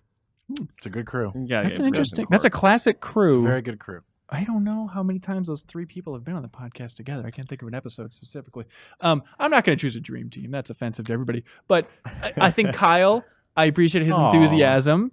He gives an S, as some people say. Is that a superior or? That's a good thing. Yeah, that's a good thing. Yeah. All right. Javy, I've complimented him to him about this off the air, but you do a good job of wrangling in more people into the conversation, which I always appreciate. When you see Jeffem hasn't talked for 14 minutes, you wrangle him in with a question that relates directly to him. Dan Tack, it's always interesting. It's a clean read. You come across very well. Like, I have friends that listen to the show and they'll always be like, what the F was up with Tack when he said that? Whereas, like, they don't have strong takes on other people. You elicit strong takes, mostly positive. Yeah, thanks. It's bewildering to me, but some people seem to like you. People appreciate my candor. What is it? Why do you think you're popular? Because I just tell it how it is. But then you smirk and you say that sarcastically. No, so read into that how you will. That's not sarcastic at all. All right, because you're easy on the eyes, Dan. Yeah, that too. That I doesn't think hurt. it's just impossible to read. Yeah. Joe's a really good laugher. I always appreciate his enthusiasm from the comedy department. I never make him laugh in the office. On the podcast, he laughs all the time, and I think it's great to have a good laugher. Jeff Cork is a laser comedian, which is always appreciated. Jeffem is bitter but lovely. I think Kato has a good dark side that I really appreciate in him, and he's a very professional on the podcast. Matt Miller, in the same vein, is just as eloquent as you can imagine. He has thoughts fully planned out in his head like it's a chess match, and he's 8 steps ahead of everybody else. Let's see, who are we missing? Ben Reeves is funny and weird and unpredictable. Surreal, surprisingly good on mic. Elise is always positive, which I really appreciate it. Reiner is always really enthusiastic about games, which is great. He'll never say anything bad about anything. Who else do we got? Kim's kind of in Andy. that. Yes, Andy is. I love hearing Andy. His gem. legacy perspective is fantastic. He's better on mic than he realizes. He's a surprisingly humble guy, and so it's tough trying to convince him that he should be on more. And then Kim, I feel like, is almost in the same vein as Reiner a little bit, like just A relentlessly little bit, yeah. positive. And it's nice people know specifically, like, hey, I want Kim. You're talking about this RPG game without Kim. This is BS. I want to hear Kim's perspective, which is great. They say that all the time. And Brian Shea works at Game Informer, and so there's a bunch of really wonderful. No, Brian Shea, I think he is good on the podcast. I like Brian Shea. We give him too much crap. I feel like do. Yeah, we filled that jar 6 months Well, ago. he takes the a lot. The jar's a big jar. Yeah. He takes it away from me, so I'm very grateful for that. Yeah, I can see that. Let's see. Hey, guys. Caleb from South Carolina. He says, I have a question about Final Fantasy. In the Final Fantasy series, Cure Magic heals you, and Heal Magic removes poison. I think it should be the other way around. Is this a translation error, or that was never corrected? That's translation error. I don't It's know. an interesting question. I asked Joe about it, and Joe, this is a quoting from Joe's IM back to me. He said, he's wrong about it, though. Heal eventually becomes a multi-target curing thing, I think. It still restores HP. Not always, but it's not as consistently flipped as he's presenting. He says that might be the case in, for sure, the early ones, but it gets more nebulous later on. But it's a great point, Caleb. We appreciate it. Let's see. After watching the mid-season finale of The Walking Dead, this is from Jim Pinto from Beecher, Illinois. Says, we watched the mid-season finale. It really got me thinking about that teaser of Starbreeze and Mr. Kirkman from Walking Dead fame that they revealed a couple years back of that Walking Dead game they were making. What gives? No new details? Anyways, beyond that, my question is, what teased game would you guys and gals like to have more information on? Titan. It wasn't teased, though, right? So it doesn't count. It really doesn't count. Wolfenstein 2, because they teased, I think it's the Great Colossus or something. New Colossus. The New Colossus, which, come on. Like, that's going to be Wolfenstein. Oh, definitely. Is there some reference to the concept of a Colossus in Wolfenstein? Yeah, it ends with that poem. What is it? It's just the poem that's etched the Statue of what? Liberty. Yeah. What is that word? Poem? Poem? Here we go. Poem? Poem. Is that a Southern thing or a weirdo thing? What's happening with you? Both? It's like we're all hearing each other talk for the first time in this episode of the podcast. Poem? Oh, I wish Telltale would get into poem tree. So wait, it's on the Statue of Liberty they mentioned New Colossus? That's the poem, yeah. Like the give me your huddled massels? Yeah. Massels? Give me all those assholes. Every single one of them. Oh, God. I'll take them. Give me your But yeah, one of the characters recites it at the end of Wolfenstein. Okay. So that is definitely what it's going to be. That's interesting. Oh, man. I would go with...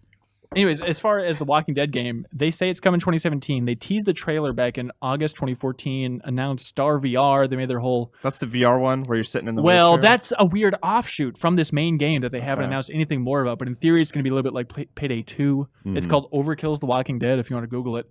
But for me, I want to know more about the creator of Brothers, Tale of Two Sons. His new game from Hazelight Studios that EA was funding. They teased it in 2014, early 2014. We haven't heard a word since. Train? Yeah. That's a train. Yep. We know that they were smoking, I think. Right? Yep. There's going to be smoking in it. Yeah, I would love to know All more right. about that for sure. Yeah, me too. Joseph Ferris. I think. Yeah. All right. This is from Mr. Cruelzy Pants. I love the podcast, and the community emails are a segment that I always look forward to. I would very much like to meet and talk to other fans of Game Informer, but I'm not sure where to look. What are good places to meet other fans of the best video game podcast? There are a couple dark alleys you recommend, Dan, that you check out? Absolutely. There's a Facebook group called I watched the entire Overblood Super Replay group.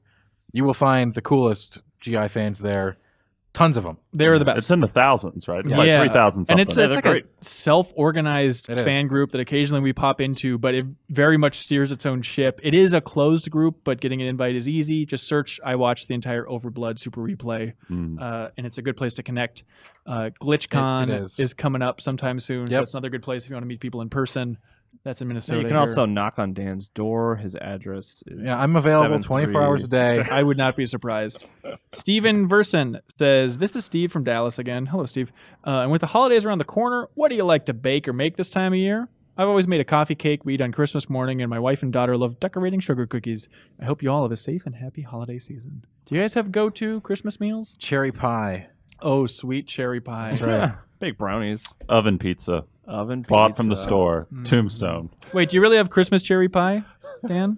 Oh, yeah, absolutely. Is it a cool drink Sugar of water? cookies, gingerbread houses. You don't eat a gingerbread house. Have you not?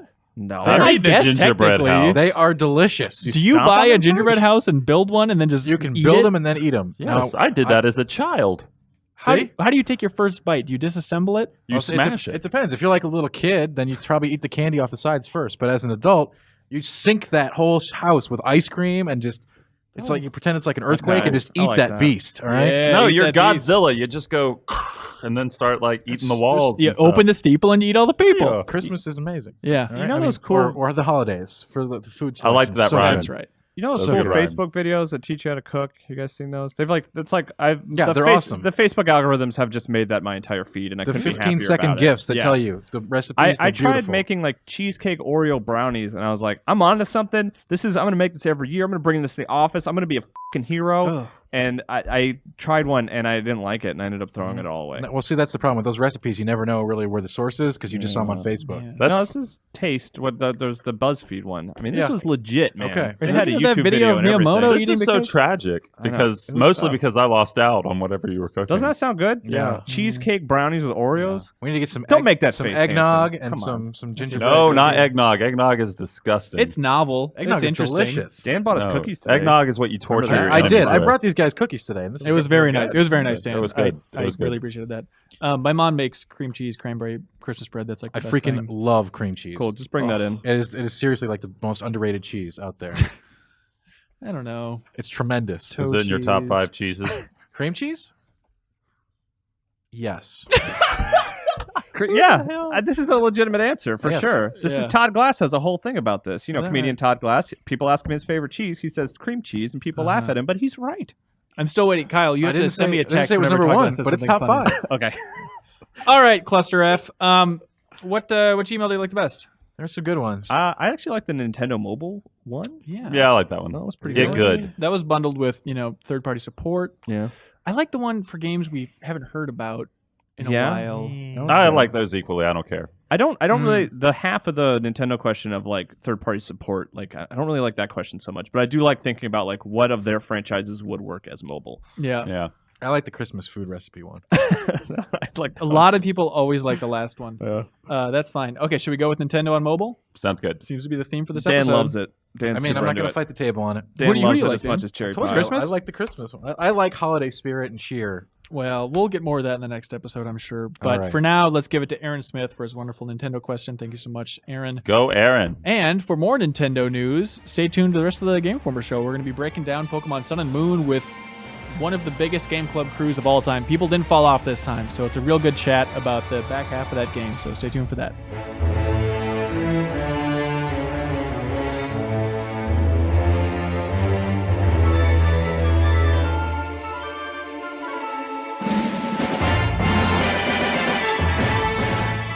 And welcome back to the Game Informer Show. We got a full crew here to finish off our big old game club for Pokemon Sun and Moon. I'm still here. Kyle Hilliard is here. Hi. Daniel Tack, Dan Tackamacan himself. Yes, sir. All right, then we got Ben Reeves, Hello. Brian Shea, Hi. and Surreal. The official Pokemon Master. Absolutely. So this is amazing because this game is long and down to get the friction on, and we've finished it. Everyone sitting at the table, right. the 6 of us, we've finally gotten this done with. I will say, usually we lose people on our game clubs. It feels like this is the one where we've gained. I was worried about Shea. I was too. I had about 15 hours left with 2 days remaining, and I played 10 hours one day and like 5 or 6 hours the next How did day. it feel to marathon that much Pokemon? I didn't hate it as much as I thought I would. Did Okay. you sleep? How did that work? No, I played during work and No, that is true. Which it's always a thing. I felt bad playing at work. I would just leave work early and then go home and play for a stupid amount of time. It took a lot of marathoning. I haven't done as much endgame content as I wanted to. Obviously, beat the Elite Four, did a little bit afterwards, but that's about it. Kyle, you've played the most endgame content. I believe so. Yeah, I mean, I didn't go like hugely far into it, but I did, get a bunch of the extra super special Pokemon. UBs. Bees. So that's why you're here. I want to mine you because you actually did the review. I did. And so we didn't want you on the first part of this game club because we didn't want you spoiling things and didn't. hinting and be like, oh, Lucamine, is she the one who Winking violently. crawled inside a Metroid? I forget. So we're going to cover all that stuff. Dan Tack, it seemed like you were, I don't know, limping along. disenchanted. Down to fumes I think by I the probably end. finished it before anybody else at this table. Okay, but you said you except shut for the me. game off I did. mid credits. I sort of lost my lost the enchantment about half, 3/4 of the way through the game. It just felt like this linear tunnel to the end. Just It wasn't hard enough. I was just going through the. No, I'm not making any criticisms of it right now, except that I personally I got bored with it. Because you were optimistic. You're like, maybe the story will pick up in the second half. I think the story did pick up. It got stupid, but it picked up. I think it got weird and it got much better from my vantage point. I But liked it better. why did you lose steam then? It was just, I guess, the rote nature of the formulaic. Hey, go through this tunnel. It's got a bunch of Zubats. Go through this other place. There are a lot of Zubats. It's got a bunch of Growlers. I don't know what you want from Pokemon if not I'll tell you routes filled with Pokemon. Well, you know what I want? I want a Please. Pokemon always online MMORPG is what I want. So you want a completely different game. Right. Okay. But you just asked me what I wanted. That's true. That's what I want. So you normally are an endgame guy, aren't you? Sure. Why not this one? It feels like I hate falling behind in one of these, and it feels like since we took a break, like if I wanted to be competitive, I would have already had a full roster battling all level 99. So you're Who are you blaming competitive with? this Min-max. podcast? Yeah, I mean, you'd be playing online, obviously. Not with you guys. Excuse me. We Getting aren't worthy. all the right moves. It just feels like I just didn't have that desire to do so in this one. And maybe it's because I've got so many other games that I'm playing on right now that are persistent online worlds that, extend past just, I finish it, I get the best stuff, and then I'm done. Sure. I don't know. And that's an element. Like I said, I still think this was a great Pokemon game. Really? Okay, But, I've never heard you praise it. Yeah, I mean, in comparison to many of the others. Okay. It's just like but I personally am not, I'm pretty much, I want something different. Reeves, did you end up enjoying the second half? Yeah, I think overall, I kind of felt like, I think Dan mentioned something like, felt behind. I felt behind just like level wise on the second half more than I did in the Really? first half. Maybe it's just the final four mostly. I felt Yeah. under leveled for them. And I had to go partly because I was constantly mixing up my team and I never totally found a team of characters I totally love. And the starting character, I had the owl, Yeah, turns into Decidueye. Decidueye or whatever, just totally worthless. Like constantly he's dying. okay. Yeah, he just one hit Quite dead. powerful, actually. Did you have Bloom Doom? Like, did you have that? Yeah, I mean, there were hits where he could like dish him out, but like one hit and he's done. Like it just felt worthless. I didn't have that experience. I at all. have to say, my Primarina was quite useful in the Elite Four. Really? Because Because it's it's very very useless to me. I don't know.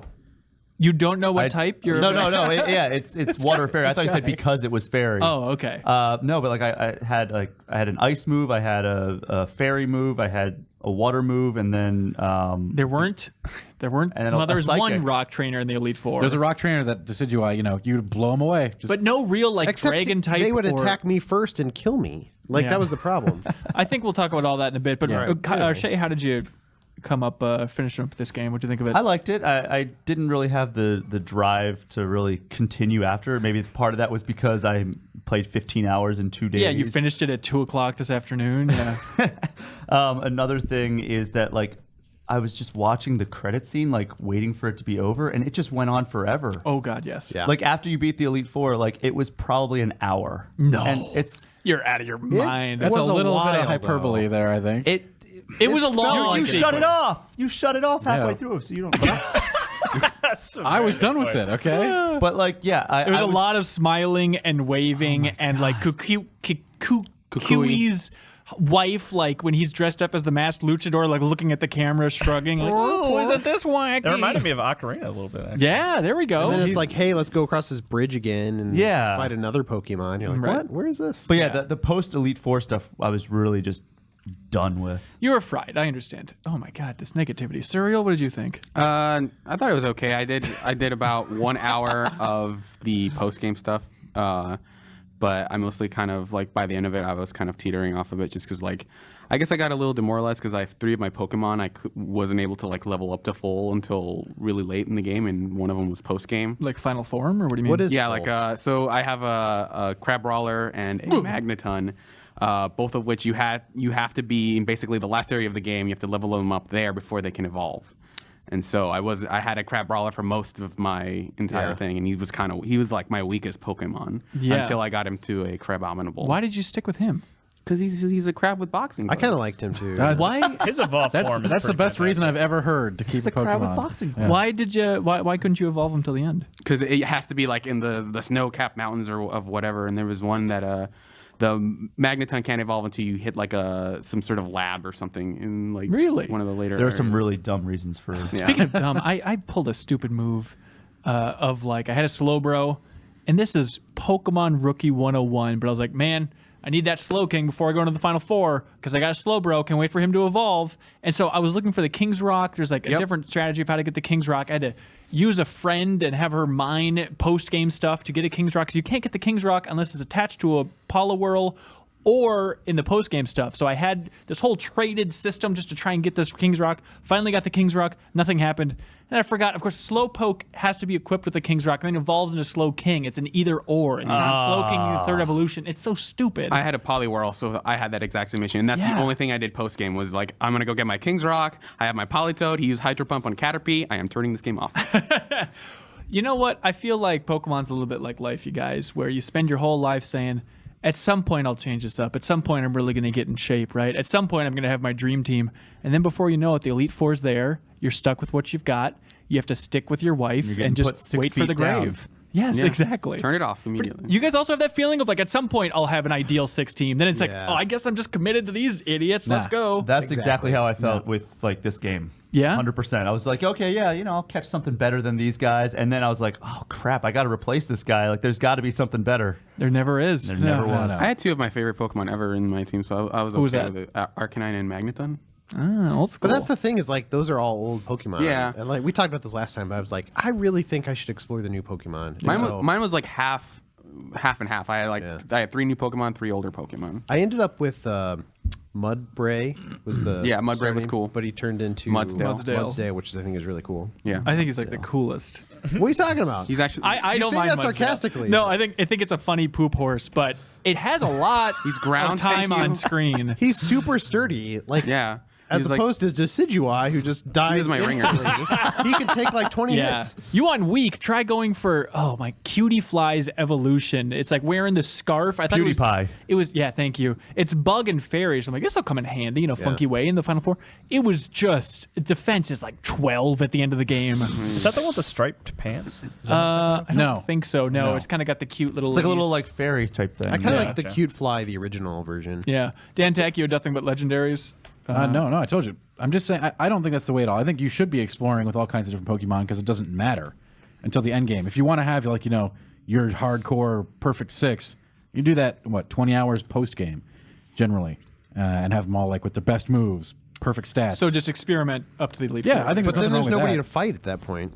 You fight other players, right? That's and the you point. take down other players and breed for what they've got. Steal their Pokemon. So I'm assuming we're going to get to this eventually, but like the post-credit stuff, like I was really excited when she was like, yeah, I'm going to Kanto. Hang on, we're going to get to All that. right. We have a lot of great emails from the community.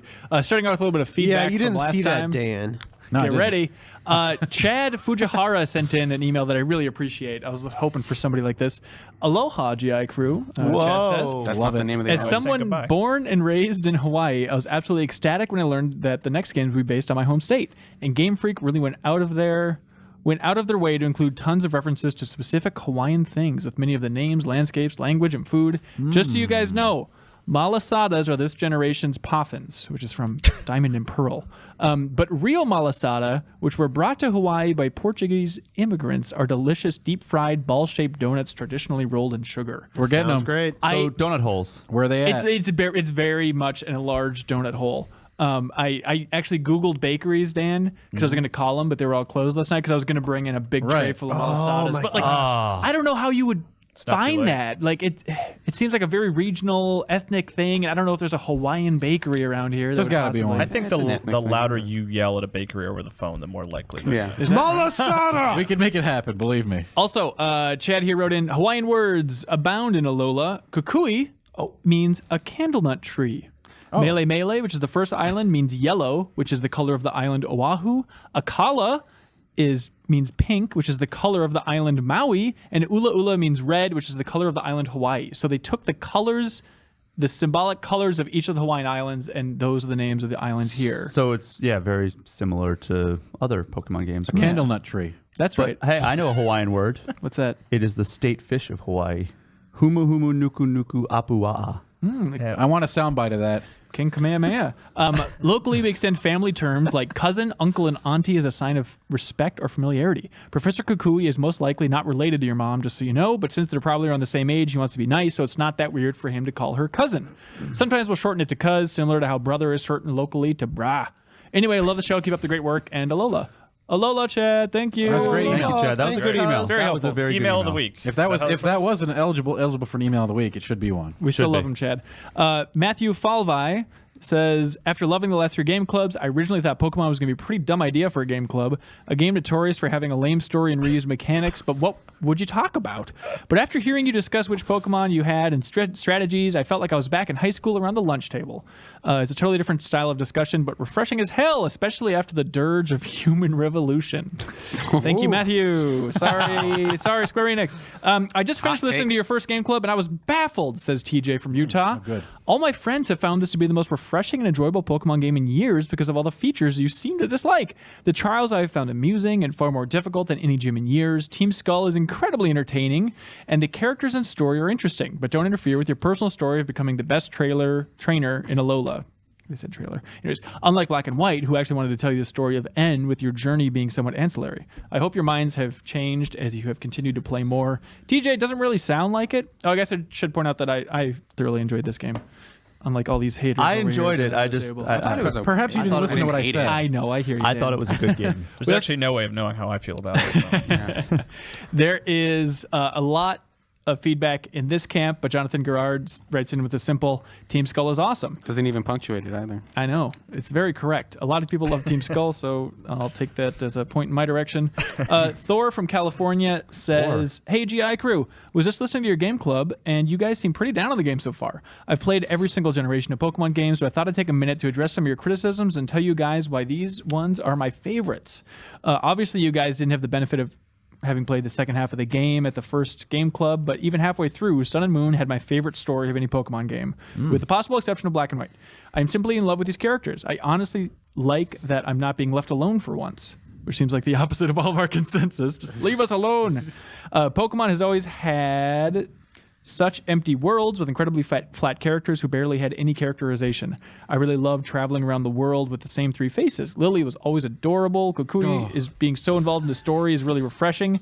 It's nice to see a character so goofy being a competent father figure for once.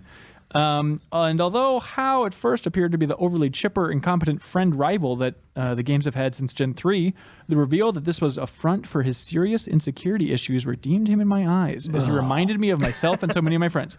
Of course, Team Skull is the best team, and anyone who disagrees is heartless.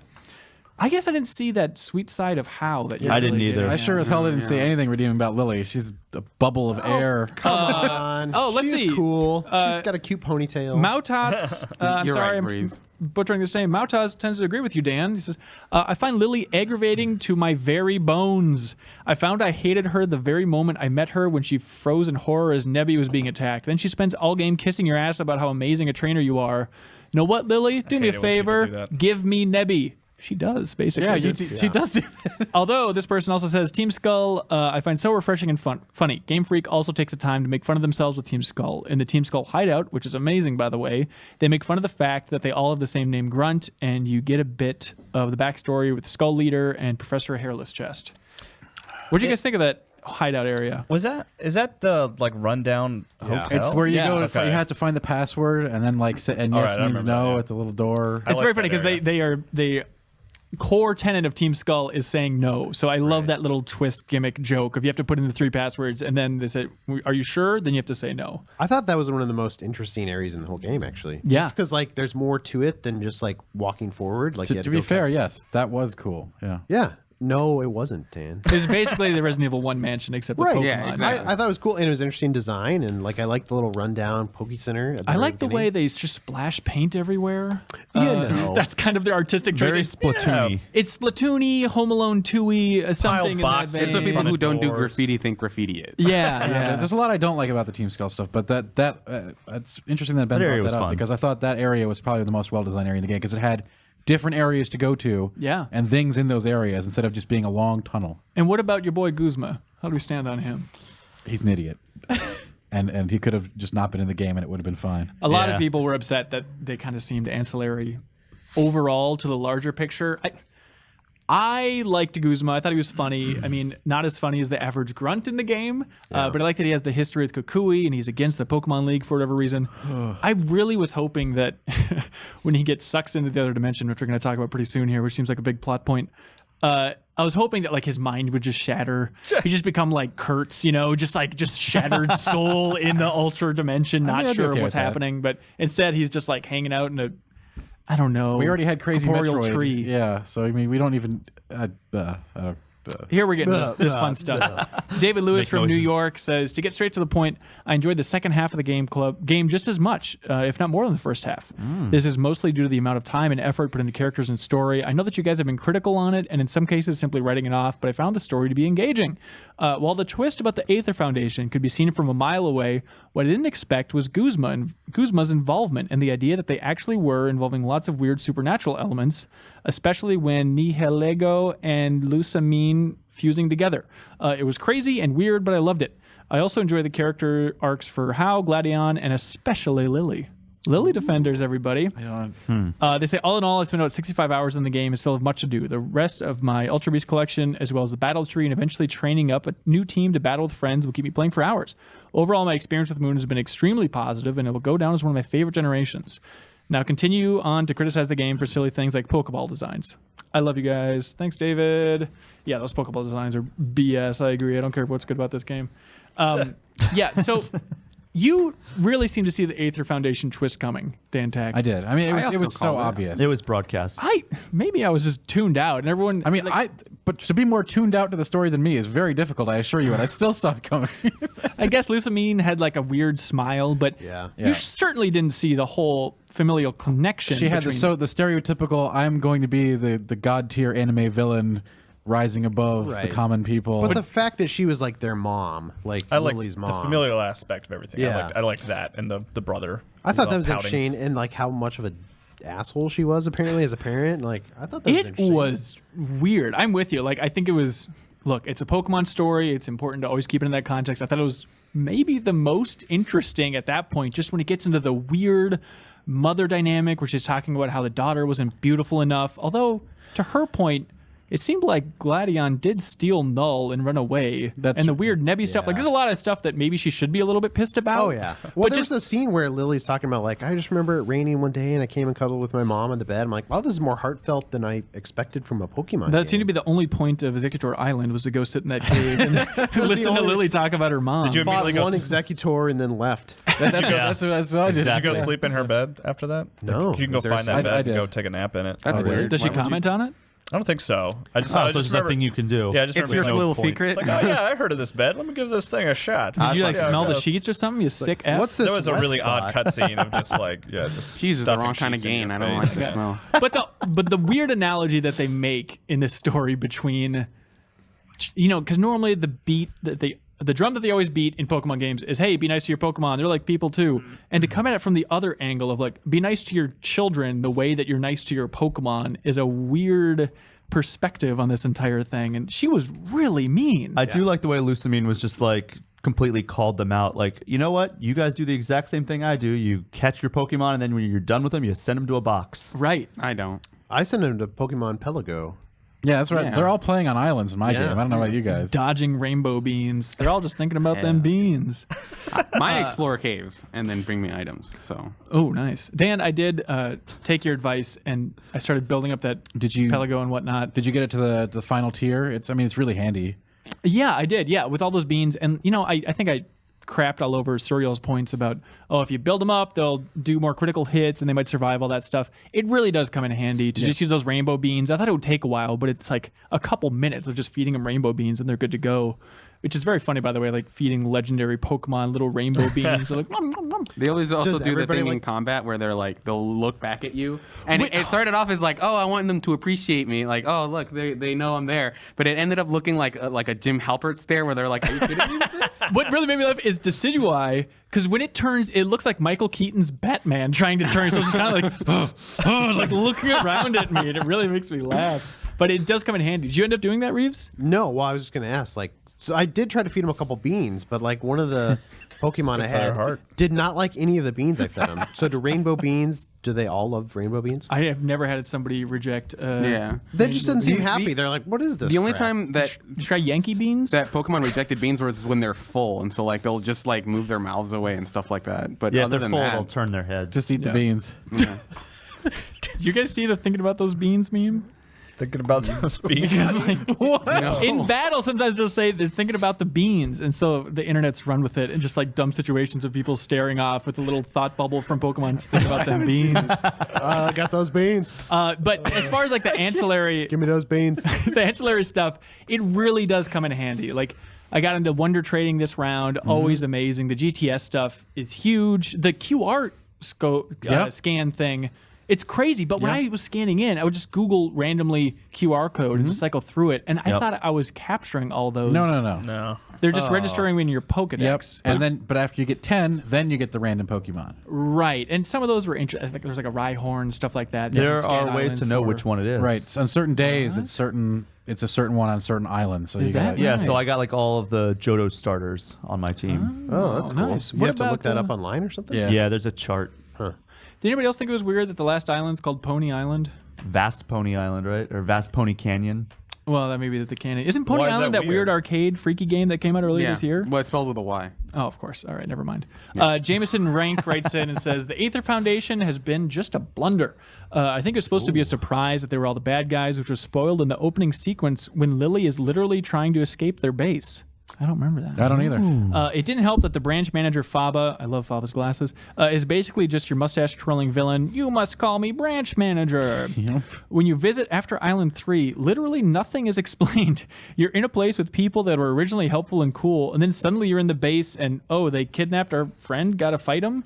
I'm with it. That was I really did notice. And then one of them it was helps so you weird. and I like, was doesn't explain confused. why. I like that Gladion's like, this is chaos. We just got to keep charging ahead. And when it had a sense of momentum, it worked. But yeah, there's no explanation for like, hey, these friends are now just going up against you. Right.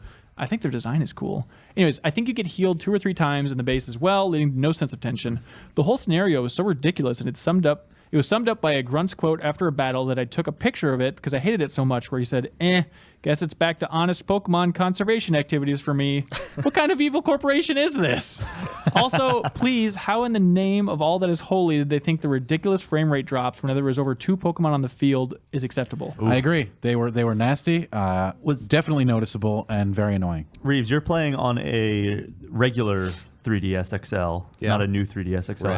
How was the frame rate on that? It was noticeable. It was noticeable on the new one. Really? So I figured that on the old one it'd be How much of a hit did it take in the review, Kyle? Because when I was playing, it's like, this is unacceptably bad. I don't know, man. It's a turn-based RPG. Maybe I'm just too forgiving, but like it doesn't affect the gameplay per se. It just affects the visual. So I mean, yeah, it's bad, but it's not. It doesn't really hinder the experience. I mean, it's a it's- huge deal to me. And that's a legit If it was slowdown. if it was an action game, that's a different story. But if it's a Okay. turn-based RPG, it didn't really It could change just how. been a stationary image for you. Yeah, I'd be fine with Was that. it No. was it consistent on yours? Like, was it like because on mine on the new 3DS, it was like at the beginning it would stutter, and then like it was consistent, but it was still low frame rate. You know.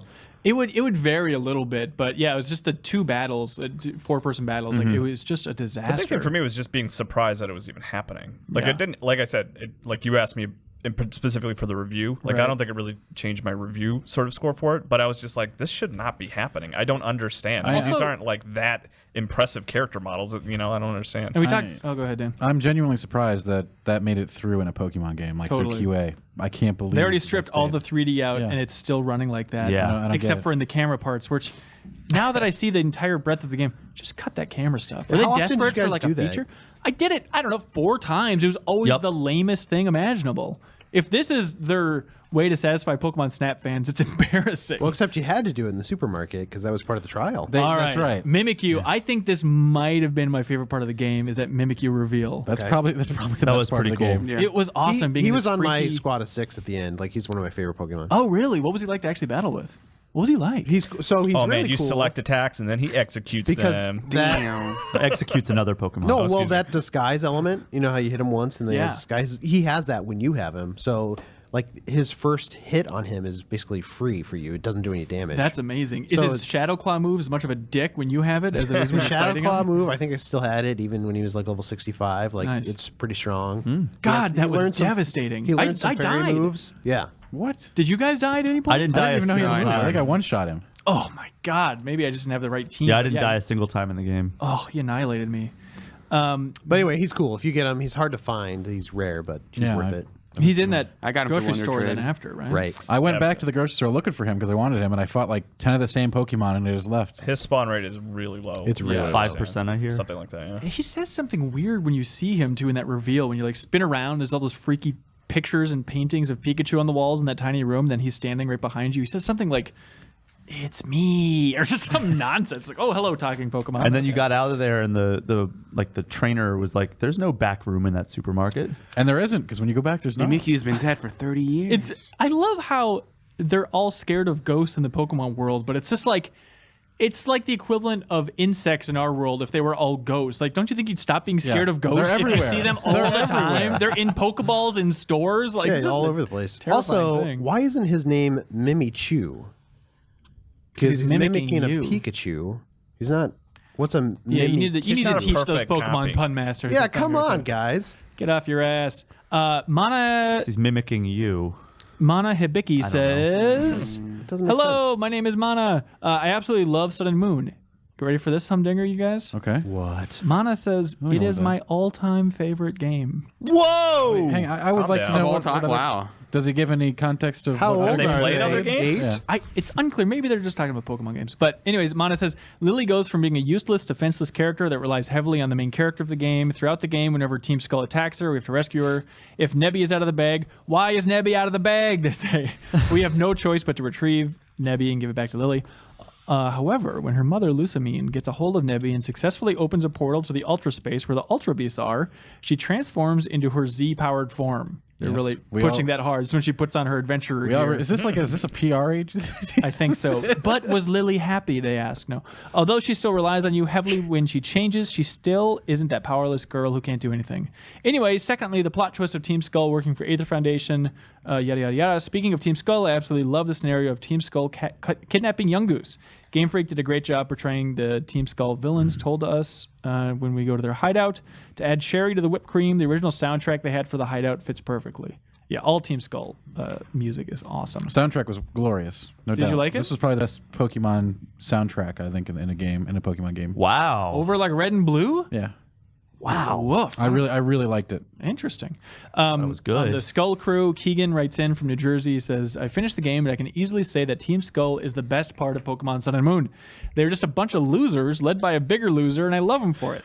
Guzma's character arc was interesting, with him being a victim of child abuse and just wanting to prove he isn't weak makes him sympathetic. I don't remember the child abuse angle. I don't either. I can see it.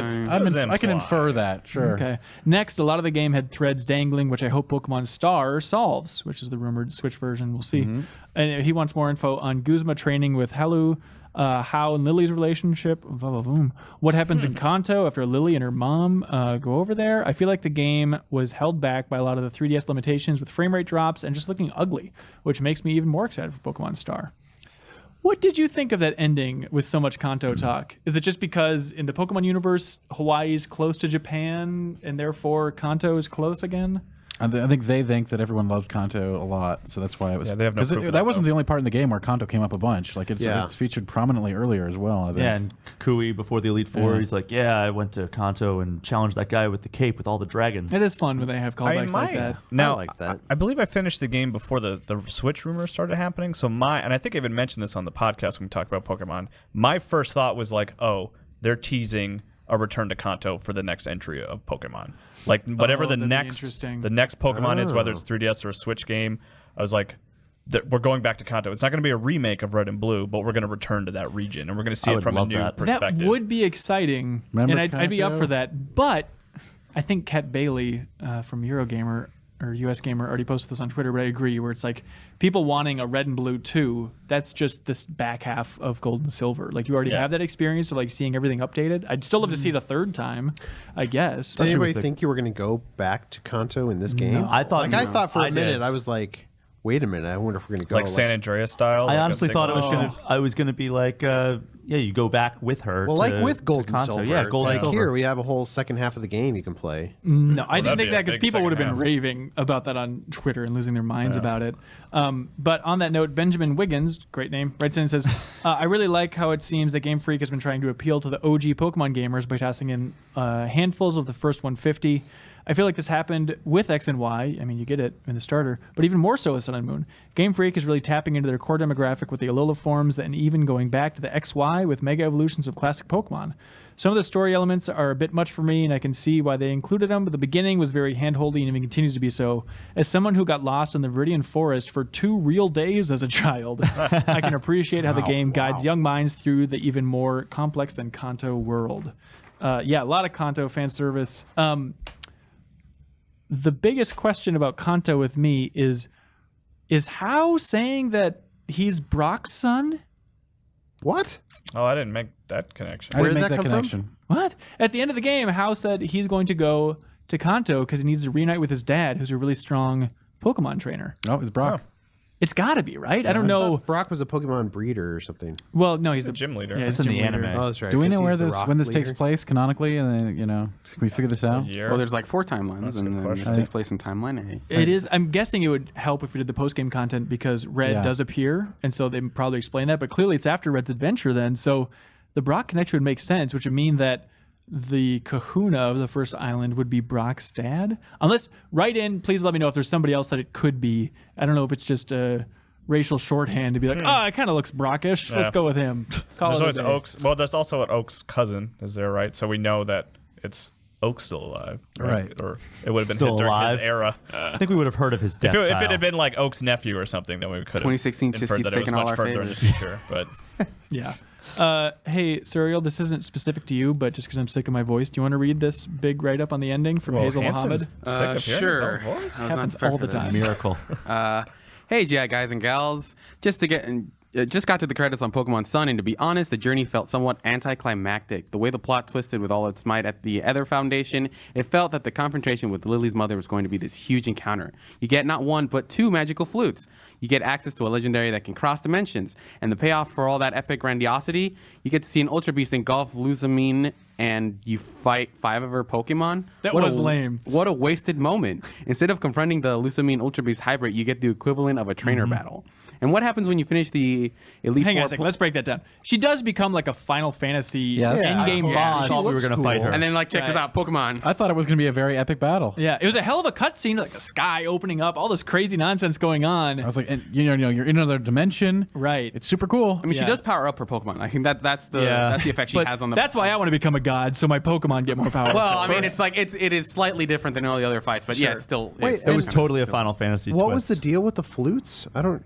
That's how you remember summon the. That's how you summon the- That's how Oh, Nebby that's right, becomes yeah. the legendary. I don't even remember using them. Which, It's very fast. the whole Nebby thing, does that mean it's an evolution? Like Nebby evolves into... It's a flute evolution. Yeah. Okay. Let's go with that. You got to Okay, trade it with anyways, the flutes. Flute there's evolution. more to break through here. Flute yeah.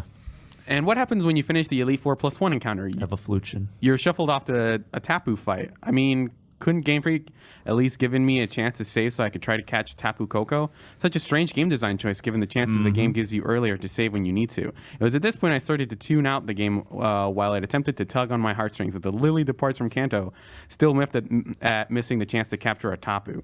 The slideshow at the end was cute, and I'll probably work on the game on the after game content. But as a whole, Sun was mostly memorable for the guided pacing and the best Kahuna in Nanu. The fact that he rolls up at the end of the Lusamine plot thread and asks if you want to follow him to the Elite Four challenge while flashing that smirk was worth the previous 30-something hours. Oh, and if you guys and gals have been dealing with the Pelago stuff, am I wrong in assuming that Mon is Lily's father? If so, why doesn't the protagonist tell her and Lusamine about their missing father/husband just whiling the days away taking care of my Pokemon? Looking forward to the next game club. Yakuza 0 maybe? It's been a fun ride. No. But thank you so much, great Hazel, for suggestion. writing it. I think it's been a fun ride. No, I completely agree. I just was talking about the Yakuza Zero stuff. Yeah, I didn't get that hint of who Lily's father might be. The Pokepelago man? I think Why he is figured he- it out. I think Why- he's kind of why, got to the bottom though? of this mystery. He's out on that island. He's very ashamed of his deeds. Yeah, that's right. And, He lured in Lusamine with those hot beans. Hey, you want some beans? I can got totally some see this. beans. Like he wanted a simple, pure life, and Lusamine's a power-hungry, crazy. So, Oh, like, jeez! But Christ! why? Whoa. Where's the connection drawn? Where Can't they, drop a hard Why beat. did they Drop an decide that that explicit was the tag on this father? well, we're podcast. gonna have to beep that out. But no shit. I feel very passionate about this. About these hating characters. Lusamine. About these powerful characters that really got to my heart during the guess course of this game. But speaking of powerful characters, I will go on the record once and forever. Nanu is the best character in any Pokemon game ever. He is fantastic. That weird kahuna, weird emotionally distant Jeff Cork cop who just looks depressed. Yeah. And when you're going into Po Town, he's like, yeah, I live around here. The rent's cheap. I don't know. It's haunted. I like him a lot. I thought he was super weird. He's so weird. I loved him. He like actually like he like weirded me out when I was playing that game. Yes! Like, what is with this? He was the best creepy character old in this dude. game by As far as far. a distinct, clear personality, it's not just bubbly. He's just like he says, "Yeah, go ahead and head in here. You might have to join Team Skull, or I'll send your remains to your parents." Yeah. Jesus I also Christ. like that some he has. I felt like some very sad drunk Japanese businessman was writing this guy. Like Yeah, just like that's great. Yeah, that's funny. I was really It was really so weird. good. No, that doesn't make it good. Oh, it was good. It didn't fit the story at all. It made But you then- feel something. That means that's a big step for Dan. But Tack. then later on with him, when he comes back and he's like, I'm the kahuna, and then he does like the Z pose just super It's like the lazily. most absurd one. I love And then he literally just says, there, congratulations or whatever. Yeah. It's so good. It really just feels like Jeff Cork. the fact that he doesn't care about anything, but he still has like these responsibilities he feels like he must fulfill. He's invited to be at the Elite Yeah. Four at the end, and he didn't go. So He's also Ace in the Rock ending. Cola or whatever her He name believes is, in takes it nothing. over. He's Yeah, also in he the believes in ending. He's like nothing. hiding in the tree. Yeah, then like he that. does his pose again, and he's Smirks like, just whatever. He comes back in the end game stuff when you're looking for Ultra Beast. Well, now I got to play it. I got to see more I now. I'm wanna back play in. it now. I'm back You in. will find out a little Pretty bit of his history. I'm back in. Nanu. Yes. Nanu. Catherine writes in and says, I played through the main story and have done the post-game missions. I found the introduction to Ultra Beasts odd, and I'm still wondering if they are even Pokemon? What is happening with Pokemon? Is it done, or are they just trying to introduce us to Digimon through Pokemon? I'm confused. What are Ultra Beasts? Well, we did ask them if they're running out of ideas recently, Hanson and I. Yeah, what'd they say? They were just like, no, of course not. What's wrong with you? Click. Also, are the Zy things that go in the cubes, are those Pokemon? I Zygardes. read through that Zygarde description 1,000 times about assembling, disassembling. There's 8 layers of menus trying to explain what this is. It's like, oh, I just got to whip up your Zygarde and bring it to a Zygarde course. I don't know the first word that you're talking about. What is a Zygarde?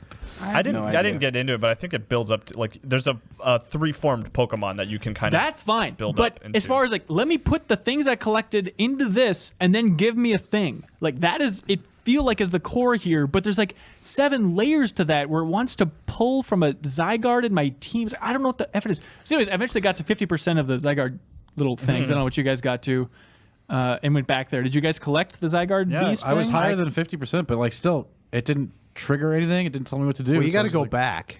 And you have to go where you through a got it. specific version. It's like a puzzle trying to figure out which menu option. But eventually I got it, and it's like this weird, it looks like a Hydralisk from StarCraft. It's a funky looking freaky thing if you get over 50. If you're at 10%, then it's a little puppy dog. Aw. But it looks cool. Like I want to use it in the post-game stuff. Comes in at level 50. Let's see. This is from Cade in Australia, y'all. Nice. He says, hey, Ben and crew, prior Pokemon games only ever had 2 types of statements. Something to progress the story and how much the NPC loves their Pokemon. It's nice to see a bit more humor and deeper meaning to what a character says sprinkled throughout. I agree. It seemed like the writing was a little bit better in this one. Still confusing as all hell oftentimes. I actually thought the Rotom dialogue was like the highlight. I thought it was kind of funny at times. And the I Pokédex. hated Rotom. Yeah, and the Pokédex Pokédex, stuff? yeah. Yeah. Also, on a more specific note, an encounter you have in the cemetery on the first island with a woman who's being held by her Machamp as she talks about the accident her husband and her had in front of his grave was genuinely heartwarming and almost brought a tear to my eye. Did you Wait, guys talking hear about this? talking about an accent or accident her husband had was heartwarming. Yeah, so here it is. Tyler wrote in about this as well. I guess we completely missed this. Alola, GI crew. Alola, Tyler. I've been listening to the podcast since the Matt Helgeson days. Thank you. This is the first time I felt I needed to write in. I just finished listening to the episode of the Game Club and was shocked when you spoke about the strange dark crap in this game. We don't call games crap, Tyler. In this game, and no one mentioned the weird-ass graveyard scene. If you go to the graveyard on Mele Mele Island after dark, you'll see a Machamp carrying a person next to a grave. If you talk to this person, she reveals that she's lamenting her lover who was killed in a crash while riding a Pokemon.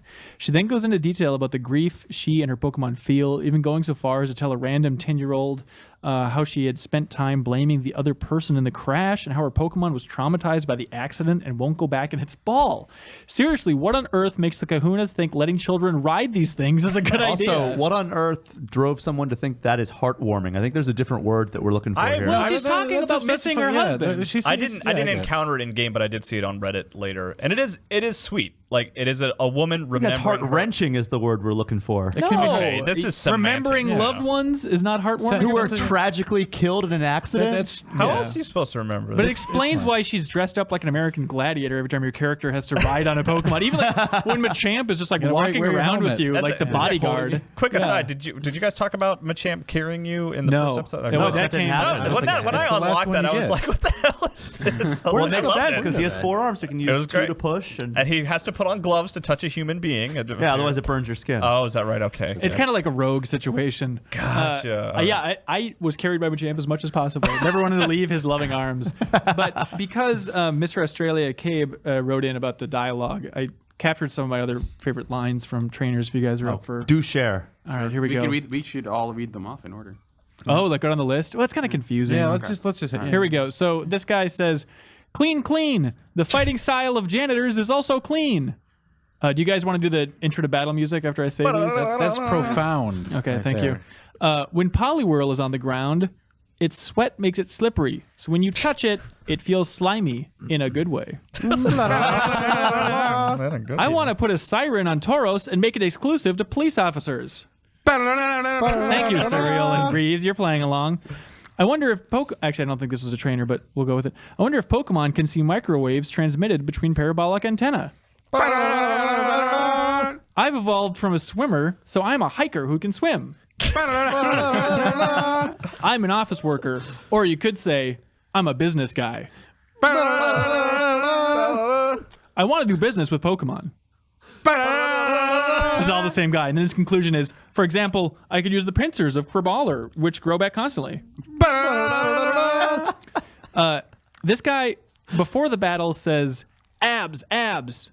Then after the battle, he says, if you go on a date at the beach, you can see your girl's swimsuit. That was after the battle, but yeah, that was weird. This is after the battle as well. This person says, who can I take out the sadness of this loss on? Anyway, sadness for me and Team Skull. It's like, who can I take this sadness out on? Just like, let me look around. Just like, who do I make eye contact with that I have to Who's go? going to pay for this? The first Pokemon. I'm hoping one of you can explain this. This person says after the battle, Wimpod, I don't get stoked unless it rages to the point of running about. Well, of course. What does that mean? I think I just hit random. it's cool. a randomizer. It's such relatable Random content. It's like series when of you words. use your iPhone and it like fills in the sentence for you. I just Yeah. kept doing the next word. In the Team Skull headquarters, I'm an incomplete grunt. This is the only place for me in the whole world.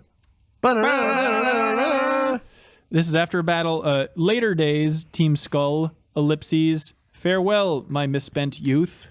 I get it. Let's see. do you? This trainer, this is the Aether Foundation. I'll crush you to find out what you're made of. I bet it's a bunch of stuff, including money. I like that one. And then another Aether Foundation saying, it's not a particularly original line, but wherever there is light, there is also shadow.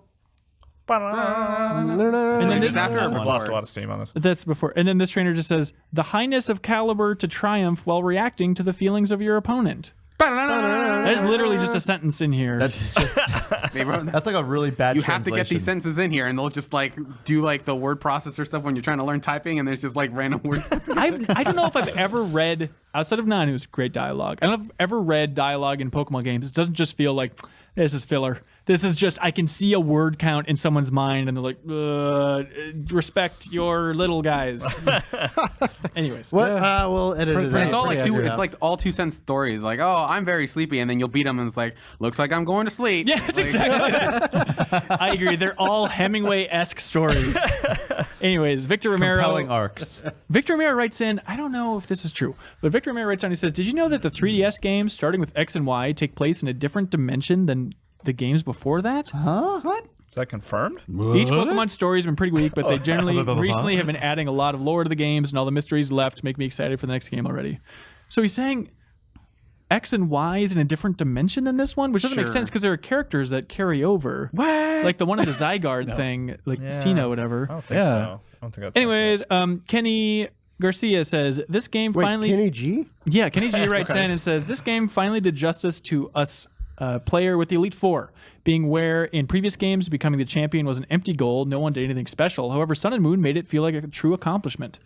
I do agree. Like, maybe No. they're not the most difficult. I still sweat bullets going into it. I trained way too much, worried about it. But the story context, I think, is interesting about like Kukui considering Alola, the entire region, to be this underdog. Like, this is our one shot at being in the Pokemon League with the big leagues. Like, we can be just as competitive as them. I like that weird underdog, and I like And then they the were angle. completely lackluster. That's true, but it's their first time. And then you But were this the is first. all right, this is going to be our triumphant moment where we prove we can stand toe-to-toe with any other region's Elite Four, and you just blow right through them on the first try. But then they call you the first ever champion. Yeah, That's and kind then of there's cool. a giant. There's like literally a giant party for you. Like everyone celebrates. I because just- they did it. I didn't find any of the combatants or their Pokemon compelling. Like in some of the other games, you've got them with their like they have their iconic. It's like, oh god, I know he's gonna drop that thing on me. throw a Dragonite out. Right, and that's like that's big. Shit. And then like these guys are just like, yeah, I've got the same stuff you saw in a tree 17 hours ago. Look out! They were so much easier than X and Y's Elite Four. For but- me, this was like harder. Sort of the part where like my not having played these games for a long time kind of factored into it because like they'll like usually like in the older games, this trainer's about to send out this particular Pokemon. It's like, oh, I know what that is. I'll send out I'll try to counter it. But in this one, I didn't know half of these names, so it's just like a potluck of like, what are they gonna send out? I don't know any of these names. Should I go look it up? Probably not. 'Cause I'll read it You anyway. always just pick apart the name. Like, oh, it says tree in it, so it's going to be a grass Pokemon. Well, I mean, yeah, but like there were some of them. Like, Well, did you No, guys? it is good. It's Did you guys really like that it basically kept track for you? I Like, love that. Yeah, It's that was so really I was a nice. big fan Yeah. of that. Yeah. They've Especially added like so before many you different swapped types. out Yeah, Pokemon, you can see that full list. That's It's very huge. handy. I do Very like that, handy. Very I don't think handy. it cheapens the experience at all. Oh yeah. Let's Reeves see. liked it a little too much. No, Kenny G also says spoilers. I thought you were just doing James from Team Rocket.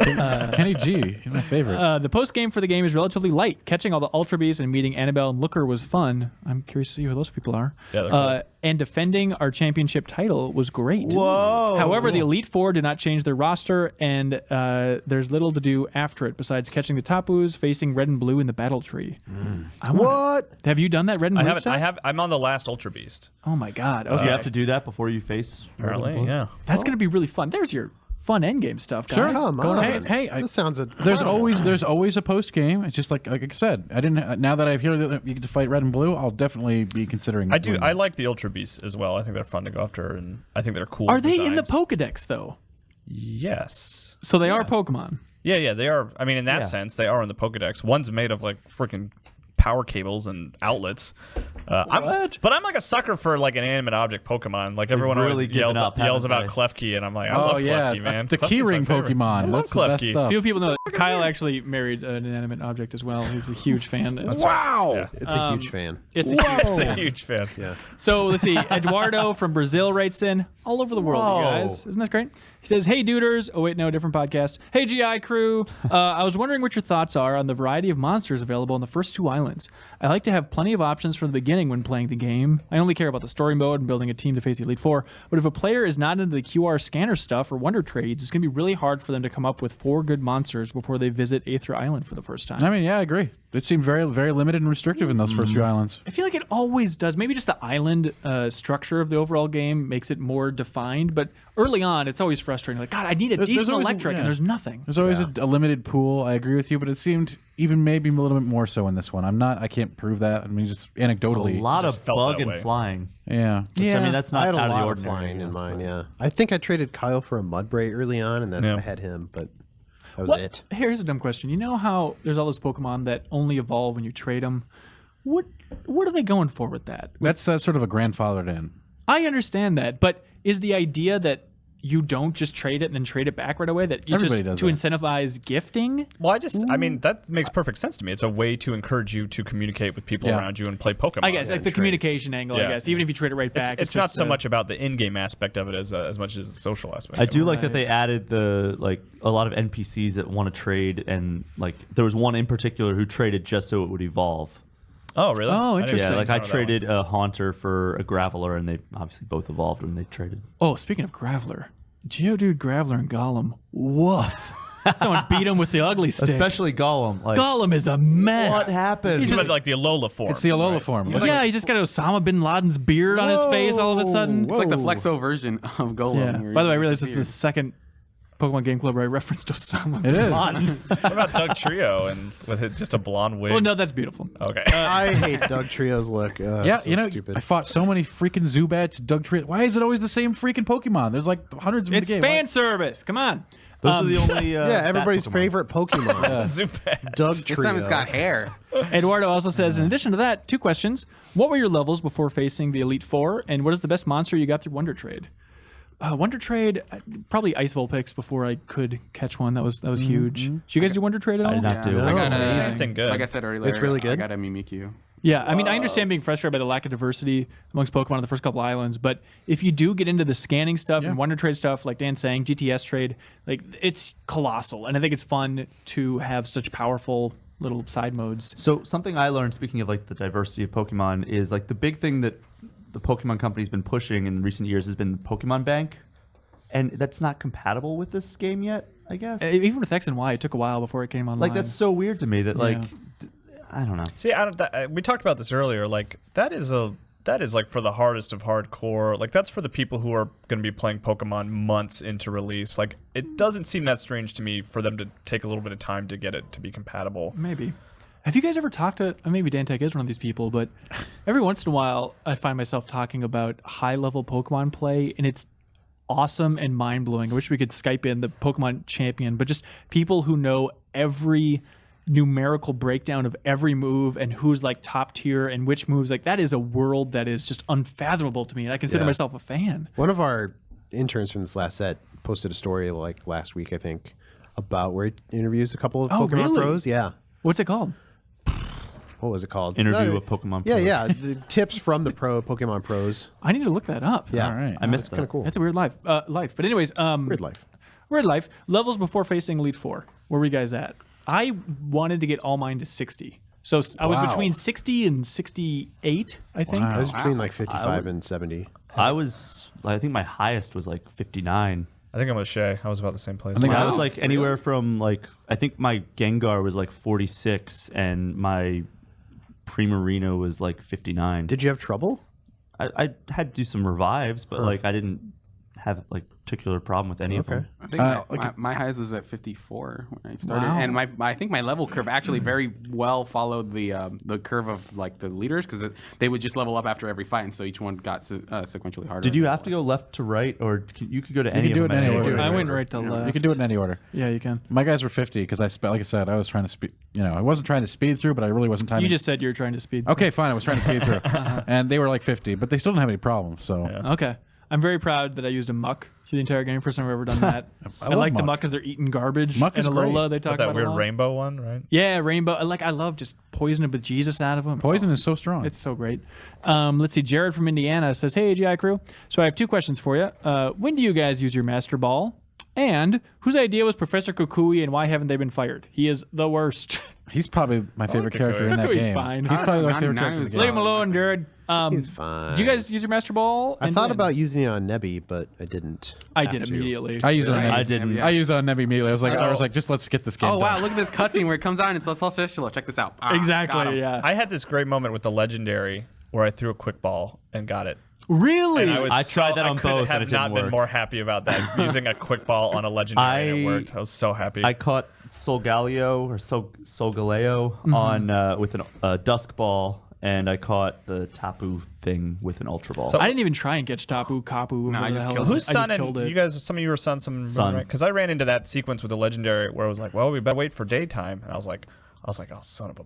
Like I thought I was gonna have to like come back, open the game, but then thankfully it just like switches jumped ahead, to it, which yeah. I was very happy about. Oh, nice. And then I threw a quick ball, and I just had a great experience with that legendary. Why didn't you tell me to use a quick ball? I wish I would have done that. God, I tried it, it didn't dude, work. I spend all my money on quick balls. Quick balls are very powerful. yeah, in they're this so game. good. Wow. They're just way better the first time you use them. That's their advantage is if you use them right them away, first. they have a higher chance of catching the Pokemon. So like you throw So out a you quick don't ball even right. like hit anybody. Yeah. with it? Nothing. Yeah, if you throw a quick ball and it doesn't work, then you move to your regular tactics. Oh, interesting. Gotcha. Okay. Hamish McComb says, I love the stories, the characters, the new starters. The map feels more open and real.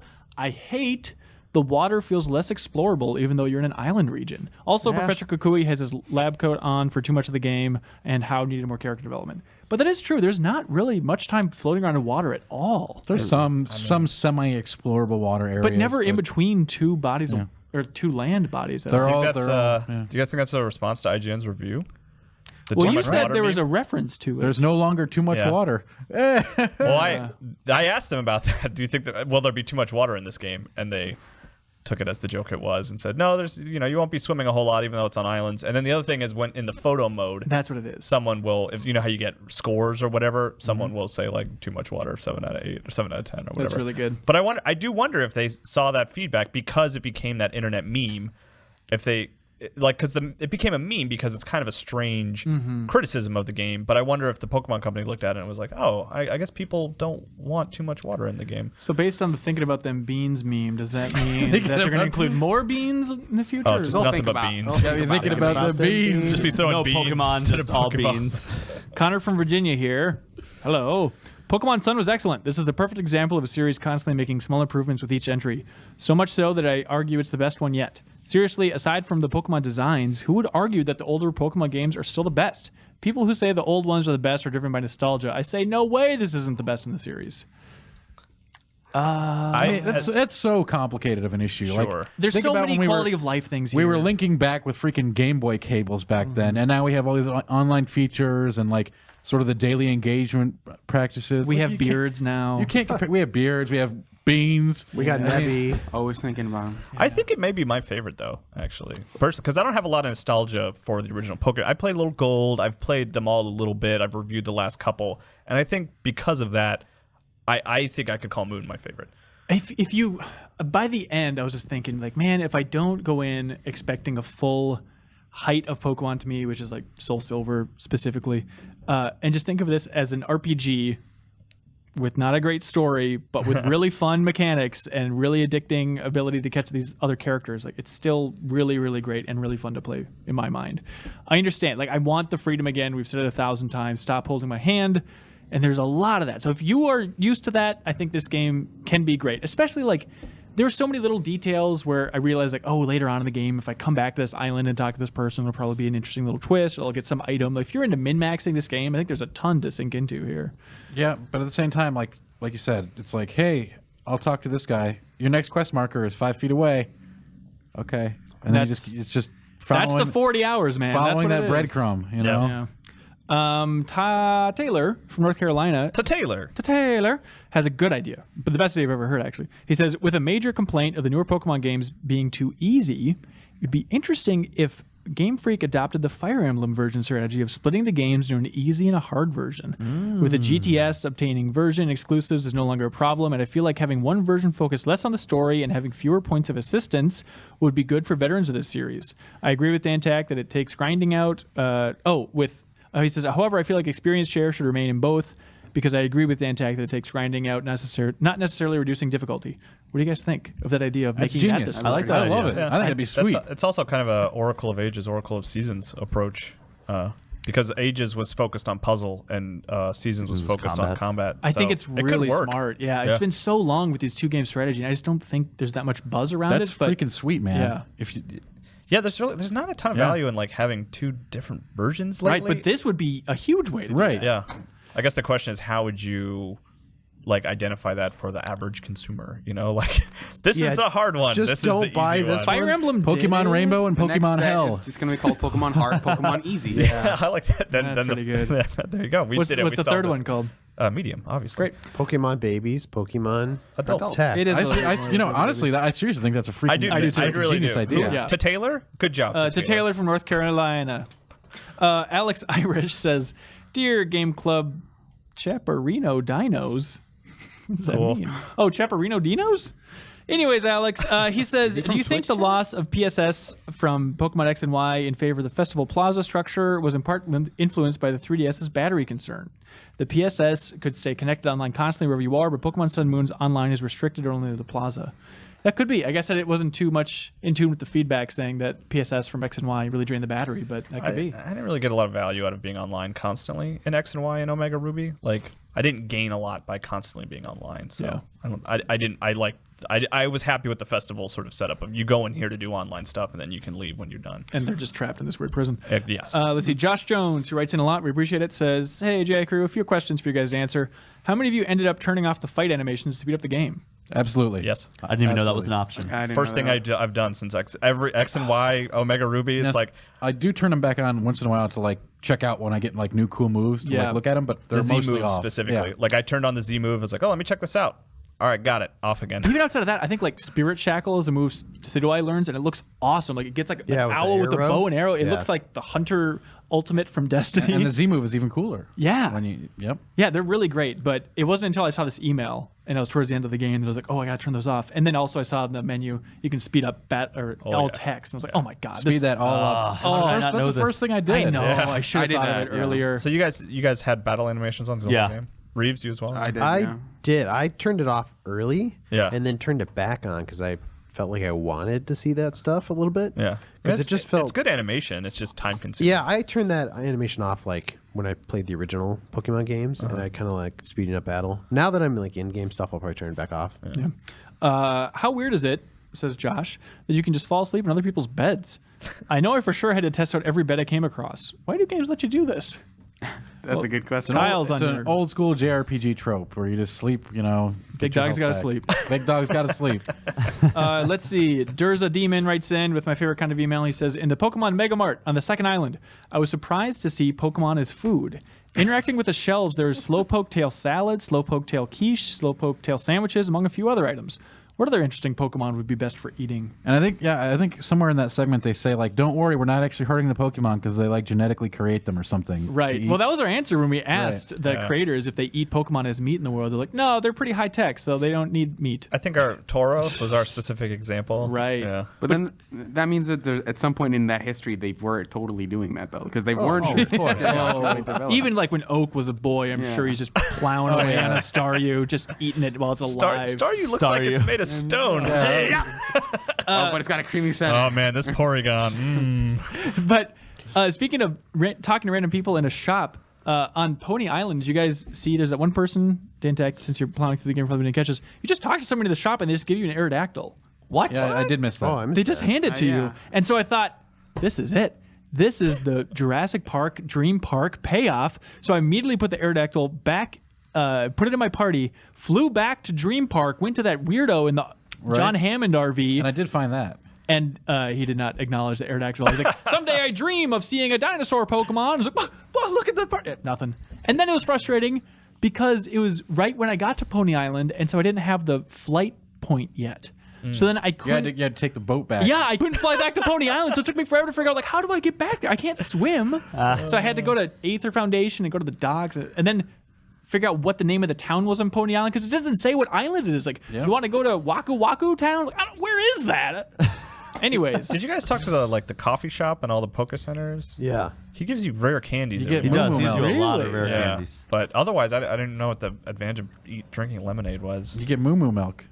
Okay, then Dan, what? you moof milker. That's right. Christopher Sanchez writes in and says that he really wishes you could go to Unova at the end of this game, or maybe go there in the future. That's the black and white area, since they're the two U.S. based ones. And That's the New York one? yeah, I didn't catch any real references to Unova. It seems like it was much more Kano fan service. Right. Let's see. Kevin from Georgia says, hey, Ben, thanks for reading my email the other week. I have a very important question. I hope it's not too late to ask, but will you guys be having a Pokemon battle tournament when you're finished with the game club? If not, you should. Someone please take down Dan Tack. We have not. That is a huge... I think we're all coming in really hot. We're playing a lot of other games. We should have had one big Battle Royale. We should have. Yeah. Maybe something like that. We can still arrange it. I know Yeah. people have been asking. Yeah, Barbara Dro writes in. She's wonderful. She says, anyone else annoyed about the Tapu Coco fight? I hate being thrown into battles when I haven't had a chance to prepare. I almost didn't have enough Pokeballs to catch it. All my Ultra Balls got used up, and I had to hope one of the other models would work. My badass Electric Fairy Island Guardian Pokemon is now chilling in a stupid dive ball. Barbara says, what was the point of Team Skull again?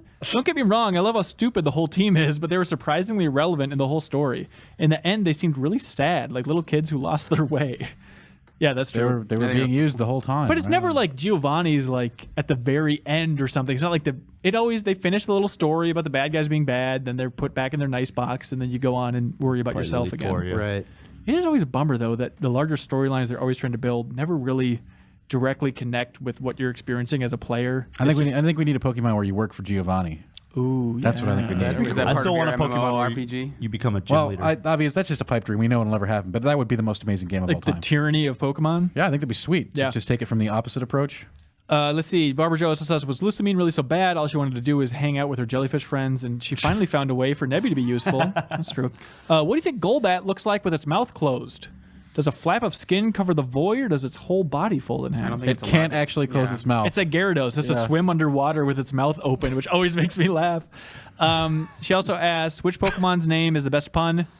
I didn't know this Pokemon existed until the Elite Four. Toucanon is awesome. oh my Yep. god! And It's man, just a toucan though. I wish it is. looked badass. it charges that beak, man. It hurts. He's Oh, actually- that beak attack is Yeah. I devastating. like Komala. It's Komala, a sleeping yeah. koala. I don't know. Coma. I I think had Crabominable toucan in is my. is a And your fun partner. word I like to it how say. it's just a koala. Yeah. Just a koala, just a toucan. Wait, just Reeves, this you said animal. you used Toucanon? Yeah, I had him on my team for a long time. Where'd you get him? He's an evolved form of like one of the early birds you get on the first island. Early Oh, bird you gets got the the worm. toucan. Anyways. Barbara says I like also, thank you. I like Squirtle. What's your number I love one? lamp. What's your number one wish for the future of Pokemon? I think Dan Tack? I think I just had mine. I'd like to play it from the bad guy's perspective for once. I thought a Well, Pokemon that implies story. MMORPG. Do you want the MMO? Here are your options, Dan. You can have your precious MMO. Yeah. You can have the storyless split, Fire Emblem style, or you can play from the bad guy's perspective, and there's lots of story. Those are all great, but if I have to pick just one, it's the MMO because it would be the best thing ever. Dan's correct. Would it be the best thing ever? Yes, I mean, yes, it Nintendo's would. track record with online stuff. Well, they would team up with another company to like make- Niantic. No, not like Niantic. What do you guys want from future Pokemon? I want Pokemon to be real. See, okay. Yeah, Pokemon Go. Are we I just wanna are we kiss a doing, Magikarp. space in the sky wishes here? Yeah, Wishing space for in the stars. sky. They in didn't the say it had to sky. be realistic wishes for the future Pokemon. Yeah, I want less story. I want more of an approach of just freeform, bigger spaces. Just give us the bare bones of what we want, everybody. Just give it to us. Yeah, better visuals. I'm thinking in my head kind of like a GTA sort of level of open world, but you catch Pokemon in that kind of I world, like the Oblivion style. or Oblivion. Yeah, Yeah, something too. just wander around. Whack with Pokemon with your sword. whack I like the Pokemon Mass with your Effect sword. style. Sorry, we're Yeah, just naming sure. other- Zelda style. I like a Dishonored style where you sneak up a Pokemon, and in order to capture them, you You're have just to, Scyther through the you have game. to choke them to submission and then capture them. Yeah, that'd be pretty cool. Bayonetta style. The Tomb Raider style. Street Fighter style. Final Minecraft Fantasy style. style. Horizon style. Yeah. I like the gym leader idea that I have. Yeah, that'd be fun. What type of gym leader would you want to be, I Brancher? don't know. The possibilities are endless. Well, we'll save it for the next game. It sounds like an Animal Crossing like game where you just build up your gym and like you have other people battle for you, and then other people can sneak into your gym, sort of like the Metal Gear Solid base stuff. That would be super. I think it's neat. more Tomodachi lifestyle. You should try playing Pokemon Go. You can kind of be a Should gym be leader there. Wu-Tang style. Hey, you guys. We've covered a lot of ground. Anything anybody else wants to get off their chest about Pokemon Sun and Moon?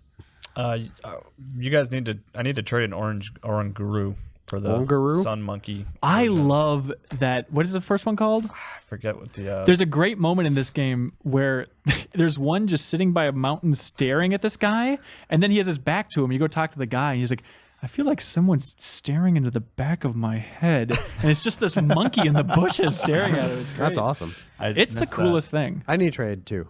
Let's do it. I'd I also wanna like to trade. note that when you rub Poliwhirl's whirl, he gets sad. He doesn't like it when you do that. It's only if you go counter whirl. Pikachu doesn't like when you, or Pichu doesn't like when you rub his belly either. Is that right? Yeah, he gets really sad. Dan Tack? Do I have any final thoughts? Yeah. No? Well, I think we opened with them, so I think I've said my piece on this title. I enjoyed my time with this game. We vented the frustration so much, and I feel like people read our feedback as being super negative. There's a lot of things to be nitpicky about. It's Pokemon, everybody. But I think this was a very solid entry. I liked it more than X and Y. This was a strong year for video games, and this is one of my favorite games of the year. Oh, no, Branch. I have a lot of complaints about it, but It's like we made the game or something. Oh, Shay, you like our game. But thanks to everybody that wrote in. Really appreciate you guys playing along. I beat it in 40 hours, so all 40. the people that spent so much time with the game and emailed in a million thoughts. I'm sorry I didn't get to all of them, but really appreciate it. Don't know what the next game club is going to be, but I promise it'll be a real good one, and it'll probably be next year. In fact, I'll 100% say it's coming next year in 2017. So something to look forward to. Yakuza 0. Yakuza 0. I'm holding out for. A lot of Yakuza fans, a lot of Catherine fans. It's an interesting feedback. So whatever you want to see, send it into podcast@GameInformer.com. Thank you so much for watching or listening to this episode of Game Club and this full episode of the Game Informer Show. I'm sorry it went long, but until the next episode, which is coming up on Thursday, we'll see you next time. Bye. Bye.